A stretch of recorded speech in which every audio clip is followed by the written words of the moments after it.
Last class के अंदर हमने कुछ चीज़ें पढ़ी थी और एक असाइनमेंट भी दिया था जो कि आपका ग्रोथ माइंडसेट का था। पहले तो बताएं किस किस ने वो कंप्लीट किया है ग्रोथ माइंडसेट। हैंड रेस करें सही से, ठीक है, थैंक यू सो मच। किस किस ने नहीं किया, आराम से रिलैक्स बताएं, नहीं किया तो करें, ठीक है। तो मेक श्योर वो आप कर लें। इट्स नॉट अबाउट कि भाई आपको पाइथन नहीं पढ़ाई और आपके पाइथन के अराउंड आपको एक प्रोजेक्ट दे दिया गया, उससे कुछ लेना देना नहीं था। एक पूरी वीडियो मौजूद थी, वो पूरा प्रोजेक्ट बनवा रहे थे। प्रोग्रामिंग आपको पहले ही पता है, बस आपको ये चीज़ पता चल रही होती कि अच्छा मैं टाइप स्क्रिप्ट के अंदर ऐसे वेरिएबल बनाता था, पाइथन के अंदर ऐसे बनाऊंगा। फंक्शन टाइप स्क्रिप्ट के अंदर ऐसे होते थे तो पाइथन के अंदर ऐसे होंगे। आप प्रोग्रामेटिकली कोई चीज़ नई नहीं सीखते और ना ही एक्सपीरियंस करते। क्या चीज़ आप एक्सपीरियंस करते? नहीं, एक नया सेंटेक्स, प्रोग्राम बनाने का एक नई language, that's all there is to it. इसके अलावा किसी किस्म की कोई मुश्किल तो उसके अंदर थी ही नहीं। तो ज़रा अपनी बाउंड्रीज को पुश करें और अब उस माइंड सेट से निकलेंगे, चलो आज वेरिएबल पढ़ाया है तो कल वेरिएबल को रिवाइज करूंगा और उसके अराउंड कोई चीज़ बनाऊंगा। नहीं, आपको तमाम चीज़ें आती हैं। यहाँ पे आपको ये जो बंदा नहीं टाइम स्पेंड कर पा रहा क्योंकि उसका बहुत ही बिजी स्केड्यूल है, या कह लें कि भाई वो मेरी तरह है, बिल्कुल ही डम्प है, उसको चीज़ें बहुत ही मुश्किल से समझ आती हैं, ये उनके लिए है कि भाई दोबारा उनको बताएंगे कि वेरिएबल पाइथन के अंदर कैसे बनता है। होता है क्या नहीं बताया जाएगा, पाइथन में कैसे बनता है वो बताया जाएगा।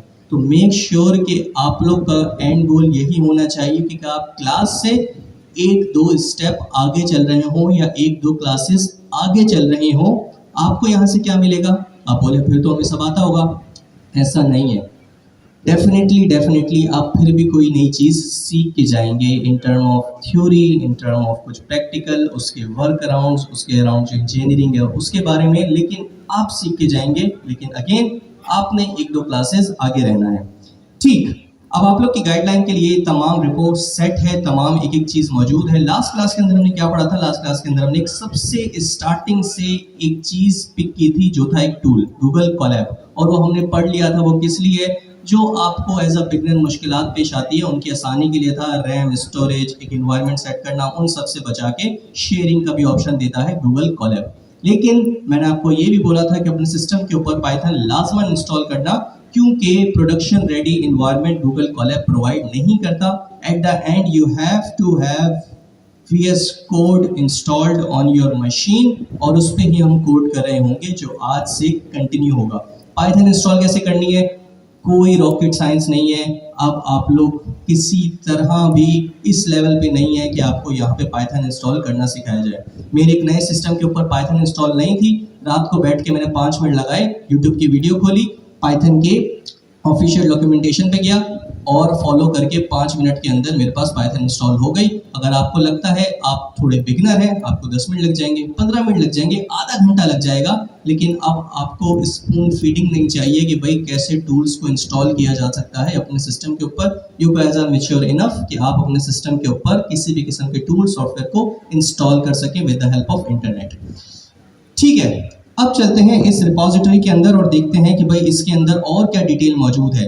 हर एक टॉपिक के अगेंस्ट आपको एक रीडमी फाइल मिलेगी, आपने उसके ऊपर क्लिक करना है। It's not just a heading, it's a link to a Google Colab sheet. जैसे अगर मैं इस पे जाऊं इंट्रोडक्शन टू पाइथन, तो यू ऑल नो कि लास्ट क्लास के अंदर हमने इस शीट को थोड़ा सा एक्सप्लोर किया था। ये जरा खुल जाए तो इसको देख लेते हैं।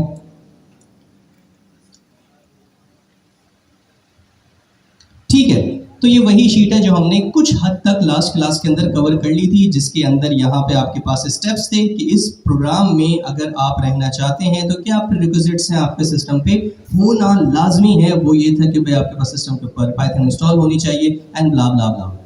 नीचे चलते हैं और ये प्रैक्टिकल यूज केसेस थे पाइथन के, मैंने आपको बताया था। जैसे वेब डेवलपमेंट के अंदर जावा स्क्रिप्ट को कोई बीट नहीं कर सकता, वैसे एआई के वर्ल्ड के अंदर पाइथन को कोई बीट नहीं कर सकता। ये स्टैंड आउट करता है among different others programming languages. Okay, तो अब ये इसके कुछ यूज केसेस थे, आप पढ़ लीजिएगा। इसमें से बहुत सारे मुझे भी नहीं पता, तो इसको देख के घबराना नहीं है कि क्या क्या डोमेन यहाँ पे लिस्ट है, यहाँ पे मेंशन है। नीचे चलते हैं। इसके बाद हमने थोड़ा सा देखा था कि भाई किस तरह डिफरेंट प्रोग्रामिंग लैंग्वेजेस का जो एग्जीक्यूशन मॉडल है वो वर्क करता है। कुछ जो है वो प्योर कंपाइल्ड लैंग्वेज थी, कुछ जो थी वो थोड़ा हाइब्रिड मॉडल था। क्या होता था, कंपाइल्ड के बाद बाइट कोड मिलता था। अच्छी बात क्या थी, वो पोर्टेबल था, कहीं पे भी चल सकता था।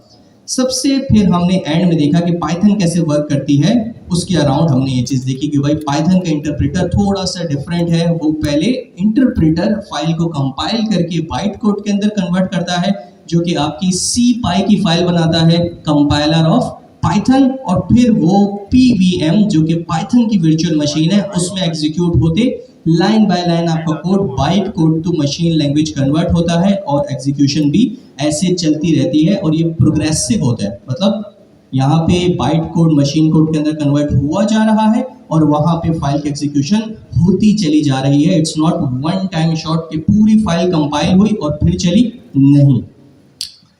इसके बाद हमने ये भी देखा था कभी किस तरह अगर आप अपने सिस्टम के ऊपर देखना चाहते हैं कि किसी फाइल का या किसी पीस ऑफ कोड का बाइट कोड कैसा दिखता है, तो उसके लिए आपके सामने, अच्छा बहुत ज्यादा छोटा तो नहीं है, थोड़ा बड़ा कर दूं। अच्छा एक छोटी सी बात, किसी को पॉइंट आउट नहीं कर रहा, मैं इंटर में था, केमिस्ट्री की हमारी क्लास थी, हमारे टीचर थे सर सरमद, जो कौन सा वो कोचिंग सेंटर है बड़ा पॉपुलर है प्रैक्टिकल, वहाँ पे भी पढ़ाते हैं केमिस्ट्री, अगर आप उनको जानते हो। तो खैर हम पढ़ रहे थे तो हमारा रोज़ा था, हम बड़े निढाल इधर उधर यूँ करके बैठे और बड़ी एनर्जी के साथ वो पढ़ा रहे। थोड़ी देर बाद वो बोलते हैं क्या चाहते हो, अपने रोज़े का अजर मुझसे चाहते हो, जो मुझे अपने रोज़े की थकावन और जो महसूस कर रहे हो मेरे सामने पेश कर रहे हो। हमने बोला नहीं सर, आप कैसे अजर दे सकते हैं। तो बोलते हैं फिर मुझे क्यों दिखा रहे हो कि तुम्हारा रोज़ा है, एनर्जेटिक रहो, पूरे तरीके से पढ़ो, जिसने अजर देना है वो दिल के हाल जानता है, वो आपको अजर दे देगा। तो यहाँ से पूरी कोशिश की जाएगी कि किसी किस्म की अपनी एनर्जी के अंदर कमी ना लाई जाए। तो आप भी प्लीज क्लास के अंदर इन्वॉल्व रहिएगा, अल्लाह सुब्हाना ताला आपको बहुत बेहतर अजर देंगे इस रोजे का इंशाअल्लाह। अब आगे चलते हैं मेरे प्यारे दोस्तों। ये दिस का एक इंपोर्ट था, एक मॉड्यूल था जिसकी मदद से आप this.dis करके अपना कोई भी फंक्शन क्लास इसके अंदर पास कर सकते हैं, और ये उसका बाइट कोड जो बिहाइंड द सीन्स बनता है आपको दिखा देगा कि भाई कैसा इस कोड का बाइट कोड बनेगा। फिर तो इवेंचुअली उसने 0 और 1 के अंदर कन्वर्ट होना है, उसमें ना आपको इंटरेस्ट ना मुझे इंटरेस्ट, क्योंकि हमें कख समझ नहीं आएगी 0 और 1 की। नीचे चलते हैं मेरे प्यारे दोस्तों।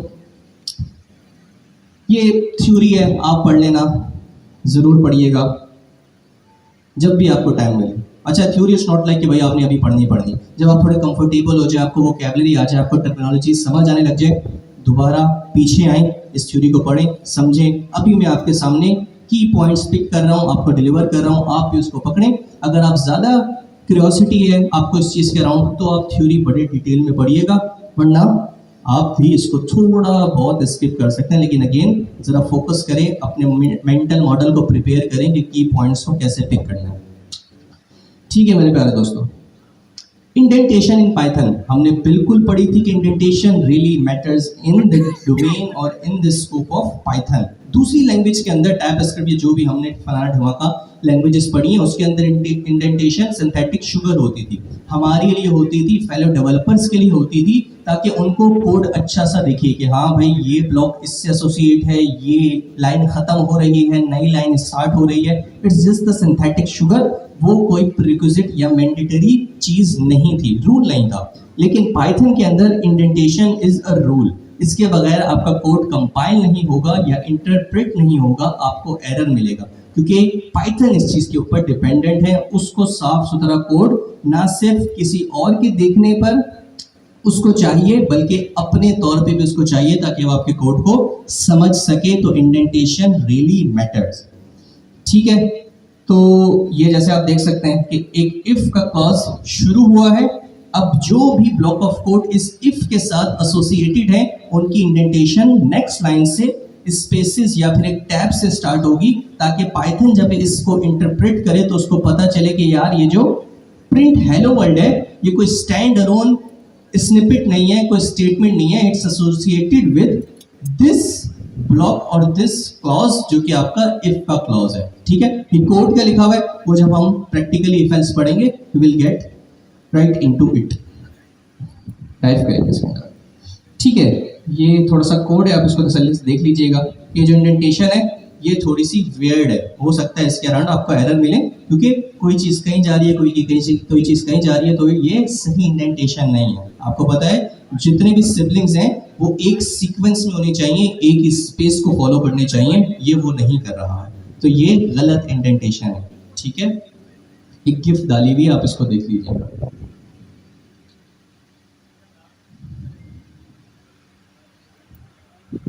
अच्छा, Python is a dynamically typed language with optional type hinting.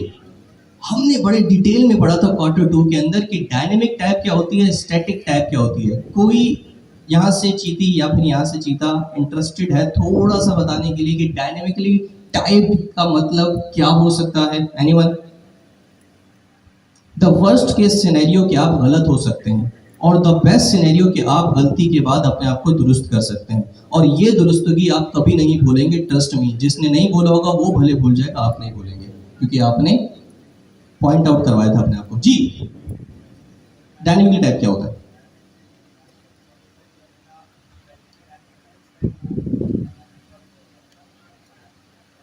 Run time बोल रहे हैं, सही है। ये बोल रहे हैं कि भाई डायनेमिकली टाइप का मकसद ये है कि हम स्टैटिकली, मतलब बहुत ही एक्सप्लिसिट वे के अंदर अपनी वेरिएबल्स की टाइप डिफाइन नहीं करते कि भाई ये स्ट्रिंग है, ये इंटीजर है, ये बूलियन है, ये ऑब्जेक्ट है, ये एरे है, फलाना। इसमें क्या होता है, रन टाइम के ऊपर on the basis of value compiler या फिर इंटरप्रेटर खुद ही आपके वेरिएबल की टाइप को इन्फर करता है on the basis of value. मतलब आप नहीं बताते कि भाई आपके वेरिएबल की टाइप क्या होने वाली है, वो खुद आपकी वैल्यू देखता है और बोलते हैं अच्छा क्योंकि ये स्ट्रिंग के अंदर डबल कोट्स के अंदर इनकैप्सुलेट है तो इसकी टाइप क्या हो सकती है, स्ट्रिंग। क्योंकि ये नंबर है तो इसकी टाइप क्या हो सकती है, नंबर। क्योंकि ये ट्रू या फिर ये फॉल्स है किसी भी वेरिएबल के अंदर, तो इस वेरिएबल की टाइप क्या हो सकती है, बूलियन। इसका एक नुकसान क्या है, मैं आपको जल्दी से कोड के अंदर दिखा देता हूं कि भाई इसका नुकसान क्या हो सकता है। अच्छा, नेक्स्ट क्लास से, क्योंकि अभी भी हम प्रैक्टिस मोड के अंदर होंगे, नेक्स्ट क्लास से हम क्या करेंगे, हम प्रॉपर गिटहब की रिपो बनाएंगे, क्योंकि मोस्ट प्रोबेबली कि हम किसी प्रोजेक्ट को फॉलो कर रहे होंगे तो वो आपके पास होना जरूरी है। अभी मैं बस रेंडमली कोई कोड कर रहा हूँ आपको समझाने के लिए, और कुछ नहीं कर रहा हूँ। अच्छा, ये मैं बंद कर देता हूँ। आई होप आप सबके पास पाइथन इंस्टॉल होगी, नहीं होगी तो थोड़ा सा टाइम स्पेंड करें, आप कर लेंगे आराम से। अच्छा, सबसे पहले तो पाइथन के अंदर वेरिएबल कैसे बनाते हैं हम इसके ऊपर दोबारा आएंगे, लेकिन पहली चीज याद रखिए, वेरिएबल पाइथन के अंदर है बनाना, तो लेट कॉन्स्ट var को है हटाना। ठीक है, ये बात याद रखिएगा। तो सबसे पहली चीज कि लेट कॉन्स्ट var से अपनी दोस्ती को यहीं पे इख्तिताम पजीर कीजिए। जो भी वेरिएबल का नाम लिखना है राइट अवे रखिए। लेट्स मैं बोलता हूँ नंबर, ठीक है, और उसके बाद क्या होता था, वी ऑल नो कि इक्वल टू आता था, और उसके बाद आपकी वैल्यू आती थी, मैं बोलता हूँ 6, और सेमीकोलन आपने इस्तेमाल नहीं करना, क्योंकि पाइथन सेमीकोलन को पसंद नहीं करता। अब अगर मैं आपको थोड़ी सी टाइप स्क्रिप्ट के वर्ल्ड में लेके जाऊं, तो अब ये मैंने क्या किया है, वेरिएबल को इनिशियलाइज किया है विद द वैल्यू ऑफ 6। अगर मैं टाइप स्क्रिप्ट के अंदर इसके अंदर अब ये करता हूं हेलो, तो मुझे एरर मिलता। क्यों? टाइप स्क्रिप्ट बोलता कि यार मैंने ऊपर देख लिया है इस वेरिएबल की टाइप क्या है, नंबर है, and now you are trying to initialise और assign string into your variable, तो मैं आपको ये कतन नहीं करने दूंगा, क्योंकि ये टाइप्स का कॉन्फ्लिक्ट आ रहा है। ये कहलाती है आपकी स्टैटिक टाइप। सही है, डिटेल में जाएंगे क्या होता है, लेकिन अभी आप समझ लें कि आप स्टैटिक टाइप बता दी थी आपने, या उसने इन्फर कर ली थी किसमें, टाइप स्क्रिप्ट के अंदर। अगर आपने बताई थी तो उसने उसको कंसीडर कर लिया, अगर आपने नहीं बताई थी तो on the basis of value उसने इन्फर कर लिया। ठीक है, तो क्या होता था, आपके वेरिएबल से एक टाइप चिपक जाती थी कि भाई इस वेरिएबल की यही टाइप है। अब अगर नीचे इसके अंदर नई वैल्यू को इनिशियलाइज करने की कोशिश करेगा, तो आई विल मेक श्योर कि वैल्यू भले कोई भी हो, टाइप वही होनी चाहिए। जैसे अगर मैं टाइप स्क्रिप्ट के अंदर ये काम करता तो मुझे एरर मिलता। क्यों? वो बोलता कि भाई इसकी टाइप क्या हो सकती है, number, and you are trying to assign string into your variable, तो मुझे एरर मिलता। लेकिन पाइथन जो है वो डायनेमिकली टाइप है। डायनेमिक जब भी बात आती है तो थोड़ी फ्लेक्सिबिलिटी की बात आती है, थोड़ा वर्सेटाइल काम हो जाता है, तो इसलिए इसको डायनेमिक बोलते हैं कि भाई खैर है, कोई मसला नहीं है, कोई दिक्कत समस्या प्रॉब्लम परेशानी नहीं है, ना ही कोई मसला है। अगर आपने यहाँ पे अपने नंबर के अंदर 6 भी अगर स्टोर किया है तो मुझे इससे कुछ लेना देना नहीं है कि आप नीचे जाके इसमें भले कोई ऑब्जेक्ट डाल दें, भले कोई स्ट्रिंग डाल दें, भले ट्रू या फॉल्स डाल दें, मुझे कुछ लेना देना नहीं है। आप इसका ख्याल रखें, मैं बिल्कुल बीच में इंटरफेयर नहीं करूंगा। ये था आपका डायनेमिकली टाइप। नीचे जाके मैं इसको नंबर को भले बूलियन भी कर सकता हूँ, लेट्स से ट्रू, तो वो मुझे अभी भी कोई एरर नहीं देगा। और जब मैं अब इस नंबर को प्रिंट करूंगा तो मुझे क्या मिलेगा? ट्रू मिलेगा। लाइन बाय लाइन एग्जीक्यूट हो रहा है, तो सबसे नीचे वाला स्टेटमेंट है वो ऊपर की तमाम वैल्यूज को ओवरराइड कर देगा और अब अपडेटेड जो वैल्यू नंबर को मिलेगी वो क्या होगी मेरे प्यारे दोस्तों? ट्रू होगी। Does it make sense? If it doesn't make sense तो थोड़ा सा मसला है आप लोग के लिए, क्योंकि ये तमाम कॉन्सेप्ट बहुत पुराने हैं। खैर है, तो मेरे प्यारे दोस्तों ये था डायनेमिकली टाइप के। कोई भी टाइप जो है वो आपके वेरिएबल के साथ अटैच नहीं होती, फ्लेक्सिबिलिटी है, किसी भी टाइम उस वेरिएबल को कोई भी वैल्यू किसी भी टाइप की असाइन कर दो, एंजॉय। ठीक है मेरे प्यारे दोस्तों, अब ये वाली चीज तो क्लियर हो गई कि भाई डायनेमिकली टाइप लैंग्वेजेस क्या होती हैं। लेकिन ये विद का क्या सिस्टम है कि भाई with optional type hinting. Type hinting से क्या मुराद है? हिंट का मकसद क्या होता है?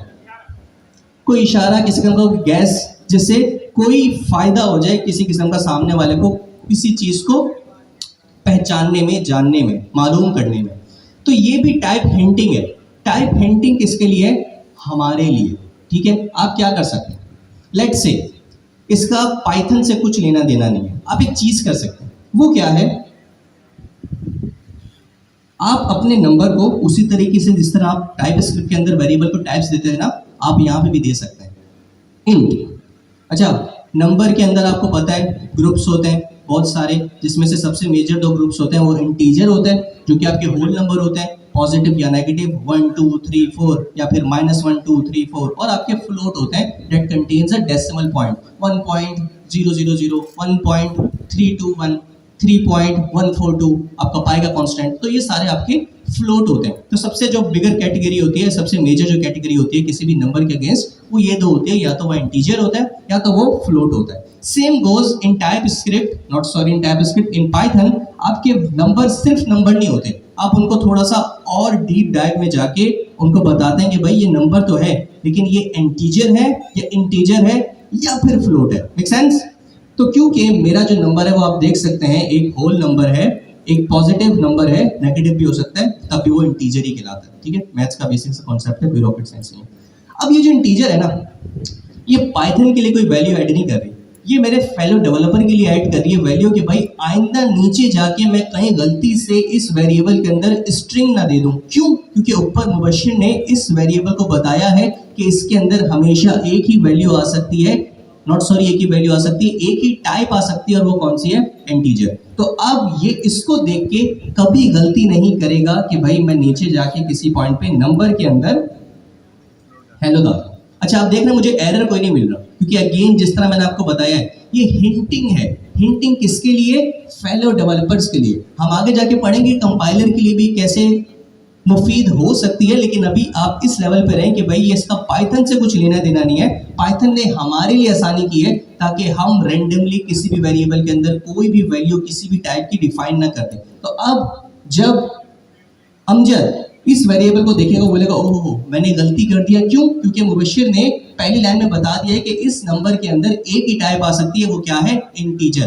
पाइथन के अंदर आपको टाइप स्क्रिप्ट के अंदर आपको इस चीज का एरर मिलता था। ठीक है, क्योंकि वो उसके लिए थी टाइप एनोटेशन, वो उसको इनकैप्सुलेट करता था, उसको इस्तेमाल करता था कि भाई अगर मुझे बोला गया है किसी वेरिएबल की टाइप इंटीजर है, ये टाइप स्क्रिप्ट के अंदर नंबर है, तो नीचे जैसे ही वो हेलो देता था तो आप देखते थे रेड स्क्रीन लाइन आती थी और वो एरर बताता था। यहाँ पे क्योंकि पाइथन से इससे कोई लेना देना नहीं है, ये हमारे लिए है ताकि हम रेंडमली फेलो डेवलपर्स किसी भी वेरिएबल के अंदर कोई टाइप ना दे दें, बल्कि एक स्पेसिफिक किसी भी वेरिएबल की टाइप रखें और नीचे उसी को यूटिलाइज करें। Does it make sense? ये कॉन्सेप्ट समझ आया? बेसिक कॉन्सेप्ट है, हैंड रेस करें भाई। टाइप हिंटिंग पीछे वाले इतना नजर आता है अल्हम्दुलिल्लाह। ठीक है, कूल। तो ये था आपका टाइप हिंटिंग। टाइप हिंटिंग क्या पाइथन के लिए है? पाइथन के लिए है? नहीं। किसके लिए है? फेलो डेवलपर्स आगे पढ़ेंगे किस तरह पाइथन भी इसका इस्तेमाल कर सकती है। अभी तक अपनी नॉलेज बेस के अंदर यही रखेंगे भाई ये सिर्फ फेलो डेवलपर्स के लिए, Python has nothing to do with this type hinting. Does it make sense? तभी ये देखें नाम भी कितना बेसिक है, टाइप हिंट। कोई इसके अंदर एक्सप्लिसिट रूल नहीं लगा हुआ कि भाई एनोटेट करना, जैसे टाइप स्क्रिप्ट के अंदर था आप टाइप को एनोटेट कर रहे हैं, क्यों? क्योंकि फिर टाइप स्क्रिप्ट आपको टाइप से टस से मस नहीं होने देगी, वही टाइप आपकी रहेगी। लेकिन it's just a type hinting in the domain of Python language. Make sense? Cool. इसके अराउंड खेलिएगा, ये स्निपेट ऑफ कोड एग्जीक्यूट करके देखिएगा, कोई मसला दिक्कत समस्या प्रॉब्लम परेशानी आपको दरपेश नहीं आएगी। जी भाई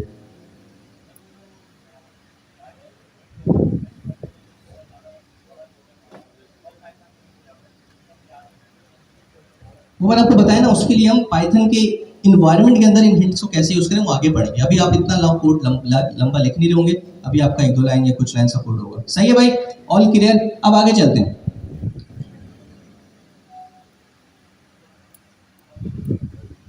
ये देखें इन्होंने की कैरेक्टरिस्टिक्स भी बताए हैं कि भाई डायनामिकली टाइप क्या होता है, ऑप्शनल टाइप हिंटिंग क्या होती है, और no compile type checking. Compiler के लिए कोई वैल्यू ऐड नहीं कर रहा, type hinting is just for you and your fellow developers, और कोई भी कोऑर्डिनेटर है जो कि आपके कोड के अंदर कोलैबोरेट कर रहा है उसके लिए। Make sense? इसको पढ़ लीजिएगा थ्योरी को, आपके लिए बड़ी मुफीद होगी।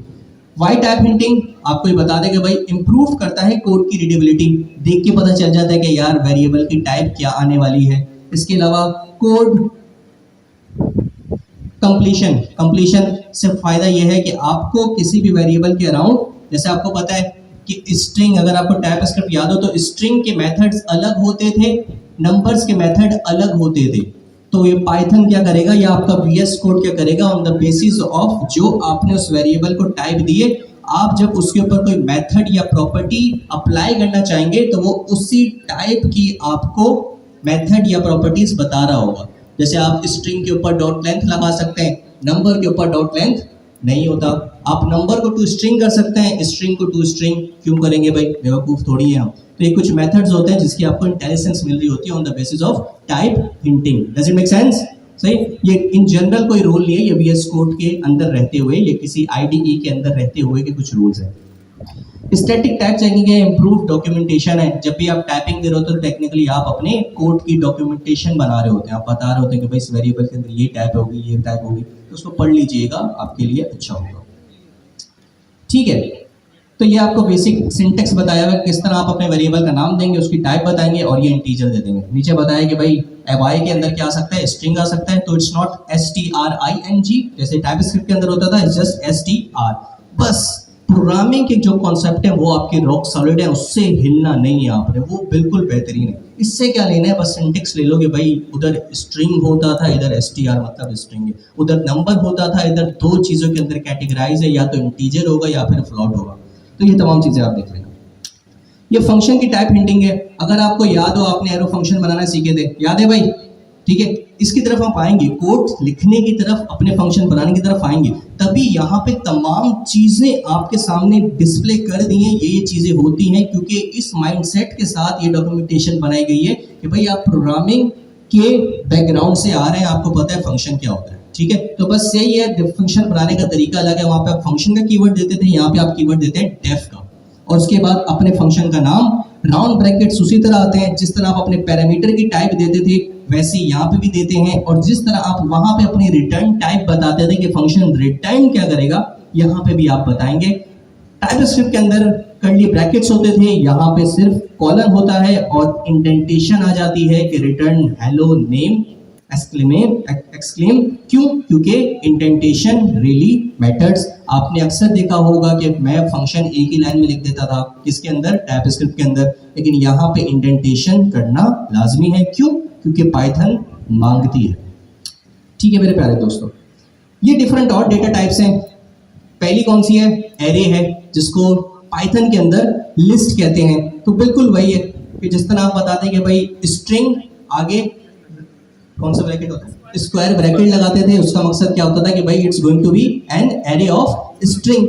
यहाँ पे थोड़ा डिफरेंट है, यहाँ पे आप पहली टाइप बता देते हैं कि भाई ये क्या होने वाला है, ये एक एरे होने वाला है या फिर ये लिस्ट होने वाली है। किस चीज की होने वाली है वो आप अंदर देते हैं कि भाई इंटीजर्स की लिस्ट होगी। अगेन इसको प्रैक्टिकली परफॉर्म करेंगे। अभी आपको बर्ड आई व्यू दे रहे हैं, आप डाइजेस्ट करें, घबरा मत जाएं, हाथ पांव नहीं फुलाना आपने। वी ऑल नो कि अभी तक हमने किया नहीं है, लेकिन हमें ये भी पता है कि आप बैकग्राउंड से आ रहे हैं, तो इसलिए आपको हर चीज का पहले थोड़ा सा बर्ड आई व्यू दे। डिक्शनरी क्या होता है? डिक्शनरी आपके, अगर मैं टाइप स्क्रिप्ट का बताऊं तो आपके ऑब्जेक्ट्स हैं, ठीक है। Dictionary is equal two objects in type script.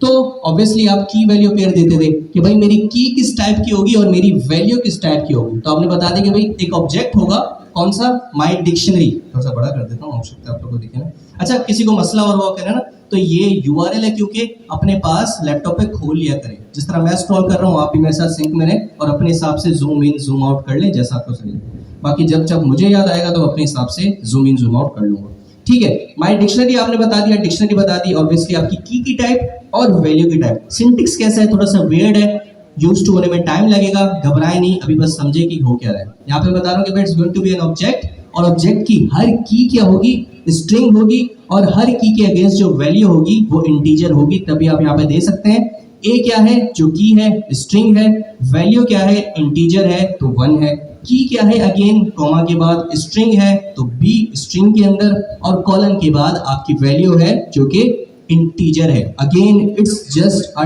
Type hint, okay.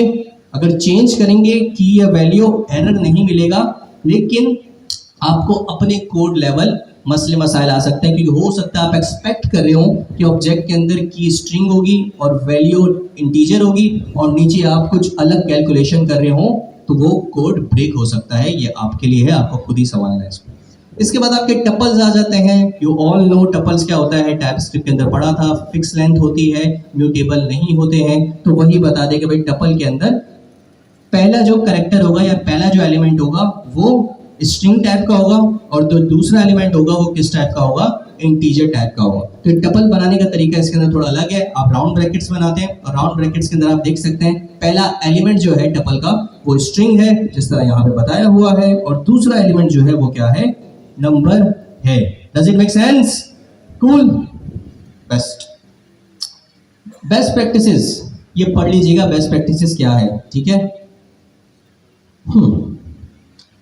Object based versus object oriented programming language. What is the difference? Object based और object oriented, कोई बताएगा? Anyone? थोड़ा सा ऊपर से बता दें अगर समझ आए थोड़ा बहुत। Anyone? यार आपके लिए तालियां। इनका नाम क्या आपका? जावेद। नवीद के लिए तालियां भाई। तालियों में कंजूसी क्यों करते? Thank you ji Naveed. What's the difference?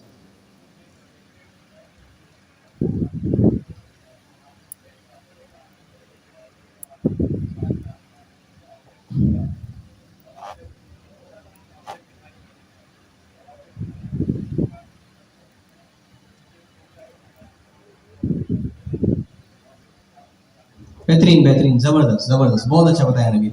अच्छा, जो ने बताया मैं उसको थोड़ा सा रिफ्रेश करता हूँ, सही है। ऑब्जेक्ट बेस्ड और ऑब्जेक्ट ओरिएंटेड क्या है, जो मेन चीज है ना, जो मेन जिसके ऊपर गौर होना चाहिए, सही है, जो कि सबसे ज्यादा ऑथेंटिक है इन दोनों में से, कि भाई ऑथेंटिक कौन सा है, ऑब्जेक्ट बेस्ड लैंग्वेज है या ऑब्जेक्ट ओरिएंटेड लैंग्वेज है। तो जो भी कंप्यूटर साइंस बैकग्राउंड से है उनको पता है ऑब्जेक्ट ओरिएंटेड प्रोग्रामिंग नाम की चीज होती है जो कि ऑथेंटिक है। क्यों? क्योंकि उसके कुछ सेट ऑफ रूल्स हैं, वो कि एक पूरा पैराडाइम है जिसके अंदर आप इनहेरिटेंस, इनकैप्सुलेशन, पॉलीमॉर्फिज्म और क्या होता है भाई, एब्स्ट्रैक्शन, ये चीजें आप पढ़ते हैं, जो कि 4 पिलर कहलाते हैं ऑब्जेक्ट ओरिएंटेड प्रोग्रामिंग के, ठीक है। ऑब्जेक्ट बेस से क्या मुराद है? ऑब्जेक्ट बेस से मुराद ये है कि ये जो ऑब्जेक्ट ओरिएंटेड प्रोग्रामिंग के जो पिलर है ना, ये जो प्रीरिक्विजिट्स हैं या जो रूल हैं, उनको पूरी तरह फॉलो नहीं करता, पूरी तरह सेटिस्फाई नहीं करता, लेकिन कुछ हद तक सपोर्ट कर सकता है किसी तरीके से ऑब्जेक्ट ओरिएंटेड प्रोग्रामिंग को। इसलिए इसको आप बोल सकते हैं कि भाई ये ऑब्जेक्ट बेस्ड है।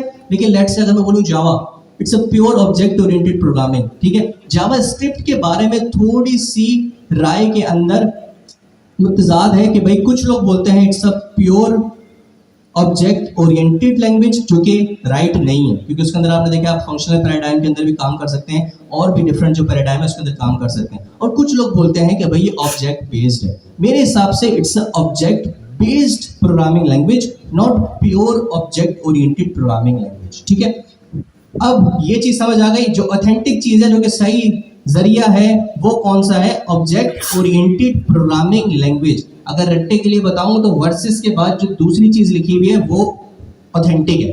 ठीक है, शीट को जब आप पढ़ेंगे तो ये ऑथेंटिक है। क्यों? क्योंकि इसके कुछ सेट ऑफ रूल्स हैं, कुछ प्रीरिक्विजिट्स हैं जो कि फॉलो करता है। ये आपके कोड करने के तरीके को मैनिपुलेट करता है। ये बताता है कोड करना है तो ये तरीका है, इसी तरीके से करो, वरना मैं तुम्हारे लिए थोड़ी दिक्कत, समस्या, प्रॉब्लम, परेशानी और मसला पेश कर सकता हूं।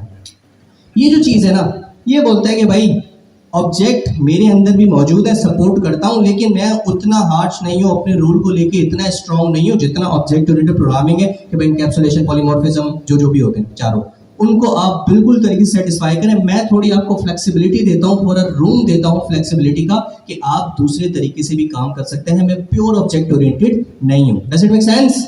कूल, ठीक है। अब ये डेफिनेशन आप पढ़ लीजिएगा कि भाई an object based language programming that supports the concept of objects. जैसे मैंने बात की थी, ऑब्जेक्ट बेस क्या करता है? सपोर्ट करता है ऑब्जेक्ट ओरिएंटेड प्रोग्रामिंग के प्रिंसिपल को, but does not fully implement all feature. तमाम फीचर को फुली इंप्लीमेंट नहीं करता, फ्लेक्सिबिलिटी देता है। Make sense? इसके बरक्स जो ऑब्जेक्ट ओरिएंटेड है वो अपने रूल्स को लेके बड़ा स्ट्रिक्ट है और वो उसमें कोई कॉम्प्रोमाइज भी नहीं करता। Make sense? कूल। ये पढ़ लीजिएगा थ्योरी, मैंने आपको बर्ड आई व्यू दे दी और नीचे ऑब्जेक्ट ओरिएंटेड भी बताया हुआ है। इसकी डेफिनेशन क्या होती है कि फुली, कहाँ चला गया? हाँ, ये लिखा हुआ है भाई, that fully supports the principle of object oriented programming language. और वो कॉन्सेप्ट्स भी बता दें और प्रिंसिपल भी बता दें कि भाई इनकैप्सुलेशन, इनहेरिटेंस, पॉलीमॉर्फिज्म और एब्स्ट्रैक्शन जो होती है वो ये फुली तरीके से सेटिस्फाई करता है और उसको फॉलो करता है और इम्प्लीमेंट भी करता है। ठीक है मेरे प्यारे दोस्तों, ऑब्जेक्ट ओरिएंटेड पढ़ी थी ना आप लोगों ने टाइपस्क्रिप्ट में, सही है, रिपीट करने की जरूरत तो नहीं है ना।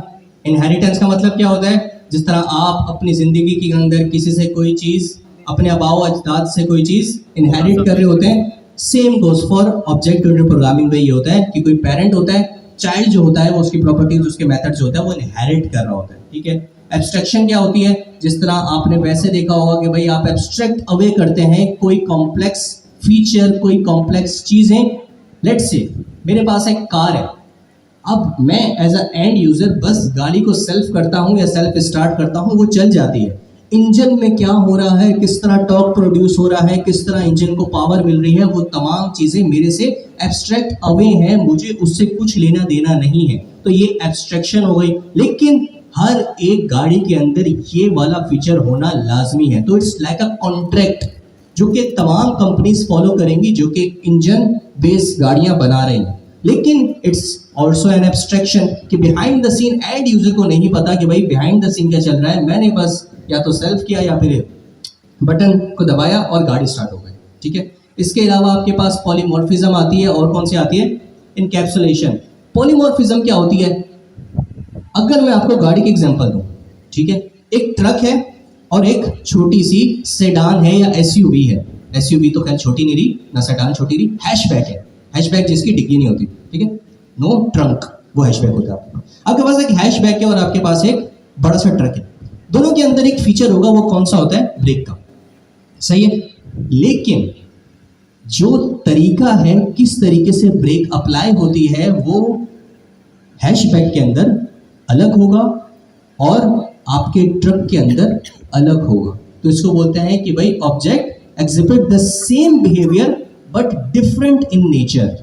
दोनों के अंदर एक ही बिहेवियर है ब्रेक का, लेकिन दोनों का अप्लाई करने का तरीका अलग अलग है। इस पॉलीमॉर्फिज्म के अंदर आपकी ओवरलोडिंग भी आ जाती है। ओवरलोडिंग आती है, ओवर राइडिंग आती है, ओवर राइडिंग आ जाती है। सही, ओवर राइडिंग कि ब्रेक तो दोनों ने ले ली कि भाई मैकेनिक्स के अंदर, ऑटोमोबाइल के अंदर ब्रेक तो होती है तो वो इनहेरिट कर ली, लेकिन ट्रक ने ओवर राइड कर दिया अपने तरीके से, ऑब्वियसली उसको ज्यादा पावर चाहिए, बड़ा ट्रक है, उसके अंदर अलग मैकेनिज्म होगा, और हैचबैक ने अपने हिसाब से उसको मैनिपुलेट कर लिया, ओवर राइड कर लिया। किसको? जो कि ऑटोमोबाइल जो पेरेंट था उसका ब्रेक का फीचर था। ये हो गया आपका पॉलीमॉर्फिज्म।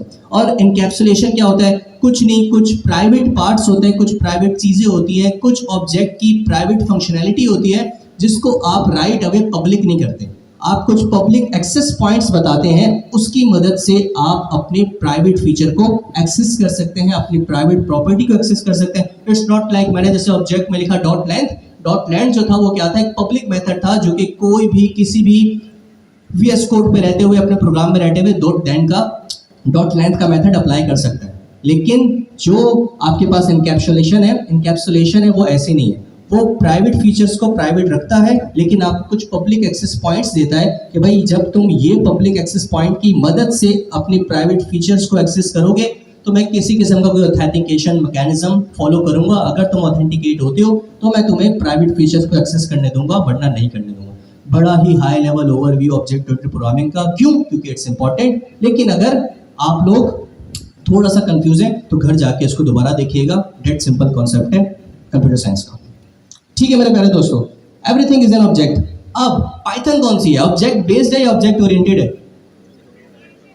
बताओ भाई, ये आप लोग के लिए होमवर्क है, पढ़ के आइएगा। ठीक है, छोटी सी चीज, ये चीज आप लोग ने रिसर्च करनी है कि भाई पाइथन जो है वो ऑब्जेक्ट बेस्ड है या ऑब्जेक्ट ओरिएंटेड है, अपने पास लिख लें। मेरे लिए वन लाइनर है, मैं आपको बता सकता हूं, लेकिन आप जब सर्च करेंगे तो आपको पता चलेगी कि भाई हो सकता है इसी के अंदर मिल जाए, हो सकता है सामने कहीं लिखा हो। सही है, तो जरा देख लीजिएगा, मैं नहीं बता रहा, अभी सामने लिखा हुआ है वो भाई बोल रहे हैं, लेकिन एनीवेज मैं नहीं बता रहा, खुद सर्च करके आइएगा और ये भी पता कीजिएगा कि भाई अगर है तो क्यों है, अगर नहीं है ऑब्जेक्ट बेस्ड है तो क्यों है। ठीक है, खैर बता देता हूँ यार, it's an object oriented programming.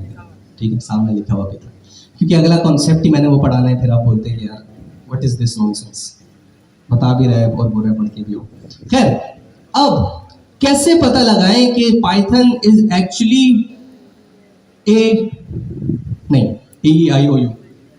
ओ है ना, तो an object oriented programming language.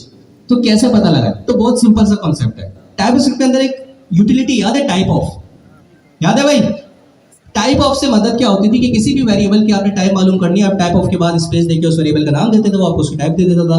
Very similar to that thing Python के अंदर भी आपके पास एक तरीका है। वो बताने से पहले मेरे प्यारे दोस्तों, रमज़ान शुरू हो गया, आई नो कि आप में से काफ़ी जो है वो जॉब करते हैं, डिफरेंट और चीज़ों से मुंसलिक है, आप लोग के लिए मुश्किल हो रहा होगा क्लास में आने का। सेम गोज फॉर अस, इनको मुझे सबको मुश्किल हो रहा था। लेकिन सबसे पहली चीज़ तो ये है कि भाई आप नियत करें, आपका इरादा अच्छा हो तो अल्लाह सुब्हानहू व तआला आपके लिए आसानी और रास्ते बना देते हैं, आसानी भी कर देते हैं। लेकिन किसी भी रीज़न की वजह से अगर आप लोग या आपका कोई जान पहचान वाला नहीं आ पा रहा इस स्लॉट के अंदर, तो मैं आपको कतई नहीं बोलूँगा कि भाई जी जान लगा दो इसी स्लॉट के अंदर आओ। पढ़ना लाजमी है, पढ़ना ज़रूरी है। कहाँ पढ़ना है, कैसे पढ़ना है, उससे कुछ लेना देना नहीं है। घर बैठ के यूट्यूब से पढ़ लो, डन, कोई मसला नहीं। आपने क्या करना है, आप एडमिन टीम के उधर पीछे पड़ जाए, उनको बोलेंगे भाई मेरी स्लॉट चेंज कर दो, मैंने फला स्लॉट में जाना है ड्यूरिंग रमजान। रमजान के बाद मैं दोबारा वेडनेसडे 7 to 10 स्विच कर जाऊंगा, लेकिन अभी लिए मुश्किल हो रही है, तो मुझे उस स्लॉट के अंदर जो भी आपको सही लग रहा हो सैटरडे संडे अपनी रिक्वेस्ट कर दीजिएगा। ठीक है, मेरा उससे कुछ लेना देना, अगर वो मान जाए तो वेल एंड गुड, नहीं माने तो फिर थोड़ा सा स्ट्रगल कीजिएगा, इंशाल्लाह आपके के लिए रास्ते भी बन जाएंगे और आसानियां भी हो जाएंगी। पढ़ना मैटर करता है, कहाँ पढ़ना है, किस स्लॉट पे पढ़ना है, किससे पढ़ना है, इट डजंट मैटर।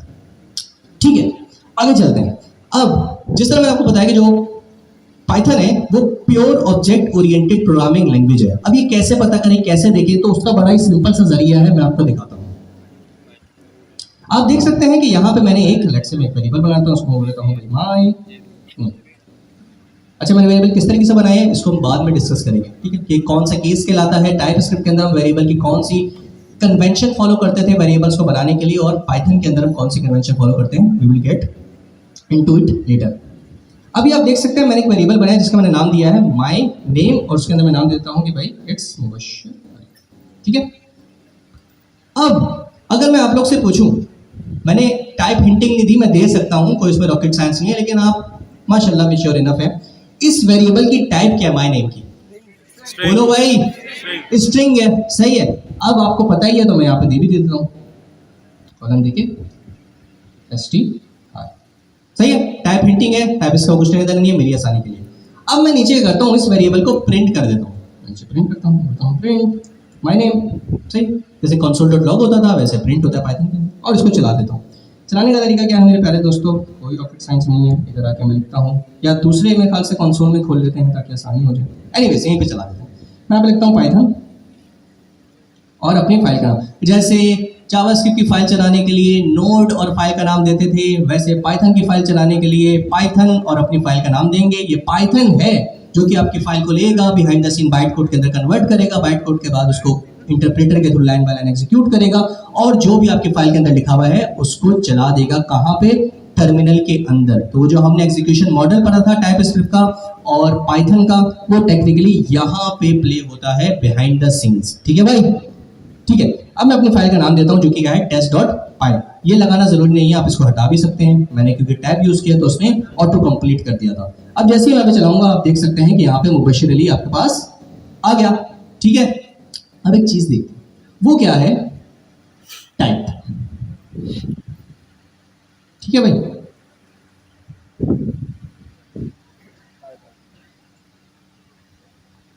सही है। अच्छा, उधर टाइप ऑफ यूटिलिटी था। टाइप पाइथन के अंदर टाइप जो है वो फंक्शन है, तो आप टाइप इन्वोक करते हैं और जिस चीज की भी टाइप मालूम करना चाहते हैं वो उसके आर्ग्यूमेंट्स के अंदर पास करते हैं कि भाई इस वेरिएबल की टाइप बता दो। थोड़ा सा डिफरेंस है, लेकिन ट्रस्ट मी कोई अलग चीज नहीं है, सिंटेक्स अलग है, करने का तरीका अलग है। सेव करता हूँ और अब चलाता हूँ। अब टेक्निकली आपके मुताबिक टाइप मुझे क्या मिलनी चाहिए?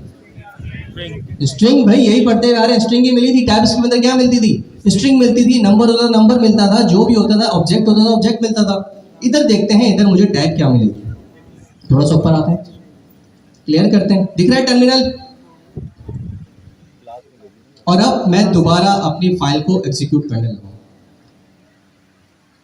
आप लोग की बात ठीक थी, मिला मुझे स्ट्रिंग ही, लेकिन ये क्लास आ गई यहाँ पे। एंड यू ऑल नो, अगर आपने ऑब्जेक्ट ओरिएंटेड पढ़ी है, जिस दिन आपने ऑब्जेक्ट ओरिएंटेड पढ़ी थी तो जो पहला कीवर्ड आपने या आपको इंट्रोड्यूस कराया गया था वो क्या था? क्लास का। कि भाई class human, class animal, class फला, क्लास धमाका, जो भी था वो सब क्लास से एसोसिएट था। तो टेक्निकली पाइथन के अंदर ये टाइप्स तो हैं, स्ट्रिंग की टाइप है, नंबर की टाइप है, नंबर से मुराद इंटीजर और फ्लोट की टाइप है, लेकिन टेक्निकली ये टाइप स्टैंड अलोन टाइप्स नहीं है। ये टाइप्स एक क्लास टाइप्स है। टेक्निकली बोलूं तो ये तमाम चीजें ऑब्जेक्ट्स हैं। तो अगर मैं यहाँ पे मुबशिर अली बना रहा हूं तो मैंने एक सिंपल स्ट्रिंग नहीं बनाया, मैंने एक स्ट्रिंग का इंस्टेंस बनाया है। स्ट्रिंग क्या था? एक क्लास थी और मैंने उसका इंस्टेंस बनाया। अब जो स्ट्रिंग क्लास थी ना, उसके जो भी मेथड और प्रॉपर्टीज उस क्लास में मौजूद है, मैं अपने इस स्ट्रिंग में भी वो मेथड्स और वो प्रॉपर्टीज अप्लाई कर सकता हूं। क्यों? क्योंकि it derived from the parent string class. थोड़ी ज्यादा टर्मिनोलॉजी हो गई, लेकिन अगर ये समझ आ गया वारे न्यारे हो जाएंगे, ट्रस्ट में। समझे? दोबारा, आपके पास प्रोग्रामिंग के अंदर, पाइथन के अंदर भी टाइप्स हैं, स्ट्रिंग, इंट, फ्लोट, लिस्ट और बहुत सारी, लेकिन ये स्टैंड अलोन टाइप्स नहीं है। बिहाइंड द सीन इन सब की क्लास बनी हुई है। उस क्लास में उस टाइप से एसोसिएटेड मेथड्स और प्रॉपर्टीज मौजूद हैं। कहने का मकसद क्या है कि भाई जो जो मेथड उस स्ट्रिंग पे अप्लाई हो सकते हैं वो नंबर पे अप्लाई नहीं हो सकते, या फिर एरे के ऊपर अप्लाई नहीं हो सकते। इसलिए सबकी अलग अलग क्लास है। स्ट्रिंग की अलग क्लास, इंटीजर की अलग क्लास, फ्लोट की अलग क्लास। जब आप पाइथन के अंदर इस तरीके से कोई वेरिएबल बनाते हैं जो कि हमारी आंखों को दिख रहा है, it's just a string, but it's not just a string. ये आपके पेरेंट स्ट्रिंग क्लास जो कि नेटिव है, इंटरनल है पाइथन के लिए, आपके सामने वो विजिबल नहीं है। टेक्निकली यहाँ पे आपने उस पेरेंट स्ट्रिंग क्लास का इंस्टेंस बनाया है, और ये इंस्टेंस बनाते ही हुआ क्या है कि अब आप इस वेरिएबल जिसके अंदर आपने स्ट्रिंग क्लास का इंस्टेंस स्टोर किया है, अब इसके ऊपर आप वो तमाम मेथड्स, वो तमाम प्रॉपर्टीज एक्सेस कर सकते हैं जो कि पेरेंट स्ट्रिंग क्लास पे मौजूद थे। क्लियर? 2 मिनट लें, साथ वाले को बता दें, ये समझ आ गया, कंप्यूटर साइंस की आधी डिग्री आपने और अपनी तरफ कर ली। 20-30% आ जाएगा आपके पास। आपको ये चीज़ कनेक्ट कर पाए होंगे, नहीं कनेक्ट कर पाए होंगे तो ट्रस्ट मी, आपने एक चीज़ को फॉलो करना है, वो है 30% रूल। पूरा 100% कॉन्सेप्ट नहीं लेके जाएं, 30% टूटा फूटा लेके जाएं। आपके पास चैट जीपीटी, उसको बोलें कि भाई एक बेवकूफ़ सा बंदा स्टेज पे बैठा हुआ था, उसने ये चीज़ें बताई हैं, मुझे समझ नहीं आई है, इसको सही करके बता दो, वो आपको मुझसे कहीं 100 गुना अच्छा बता देगा। या फिर यूट्यूब के ऊपर कोई ऐसा बंदा बैठा होगा जो कि साइंटिस्ट है इस कॉन्सेप्ट का, वो बहुत अच्छा बता देगा। सही है, यहाँ से बस आपने चीज़ें पिक करनी है और घर जाके अपने कॉन्सेप्ट को इम्प्रोवाइज करना है, ज़्यादा बेहतरी की तरफ चलना है।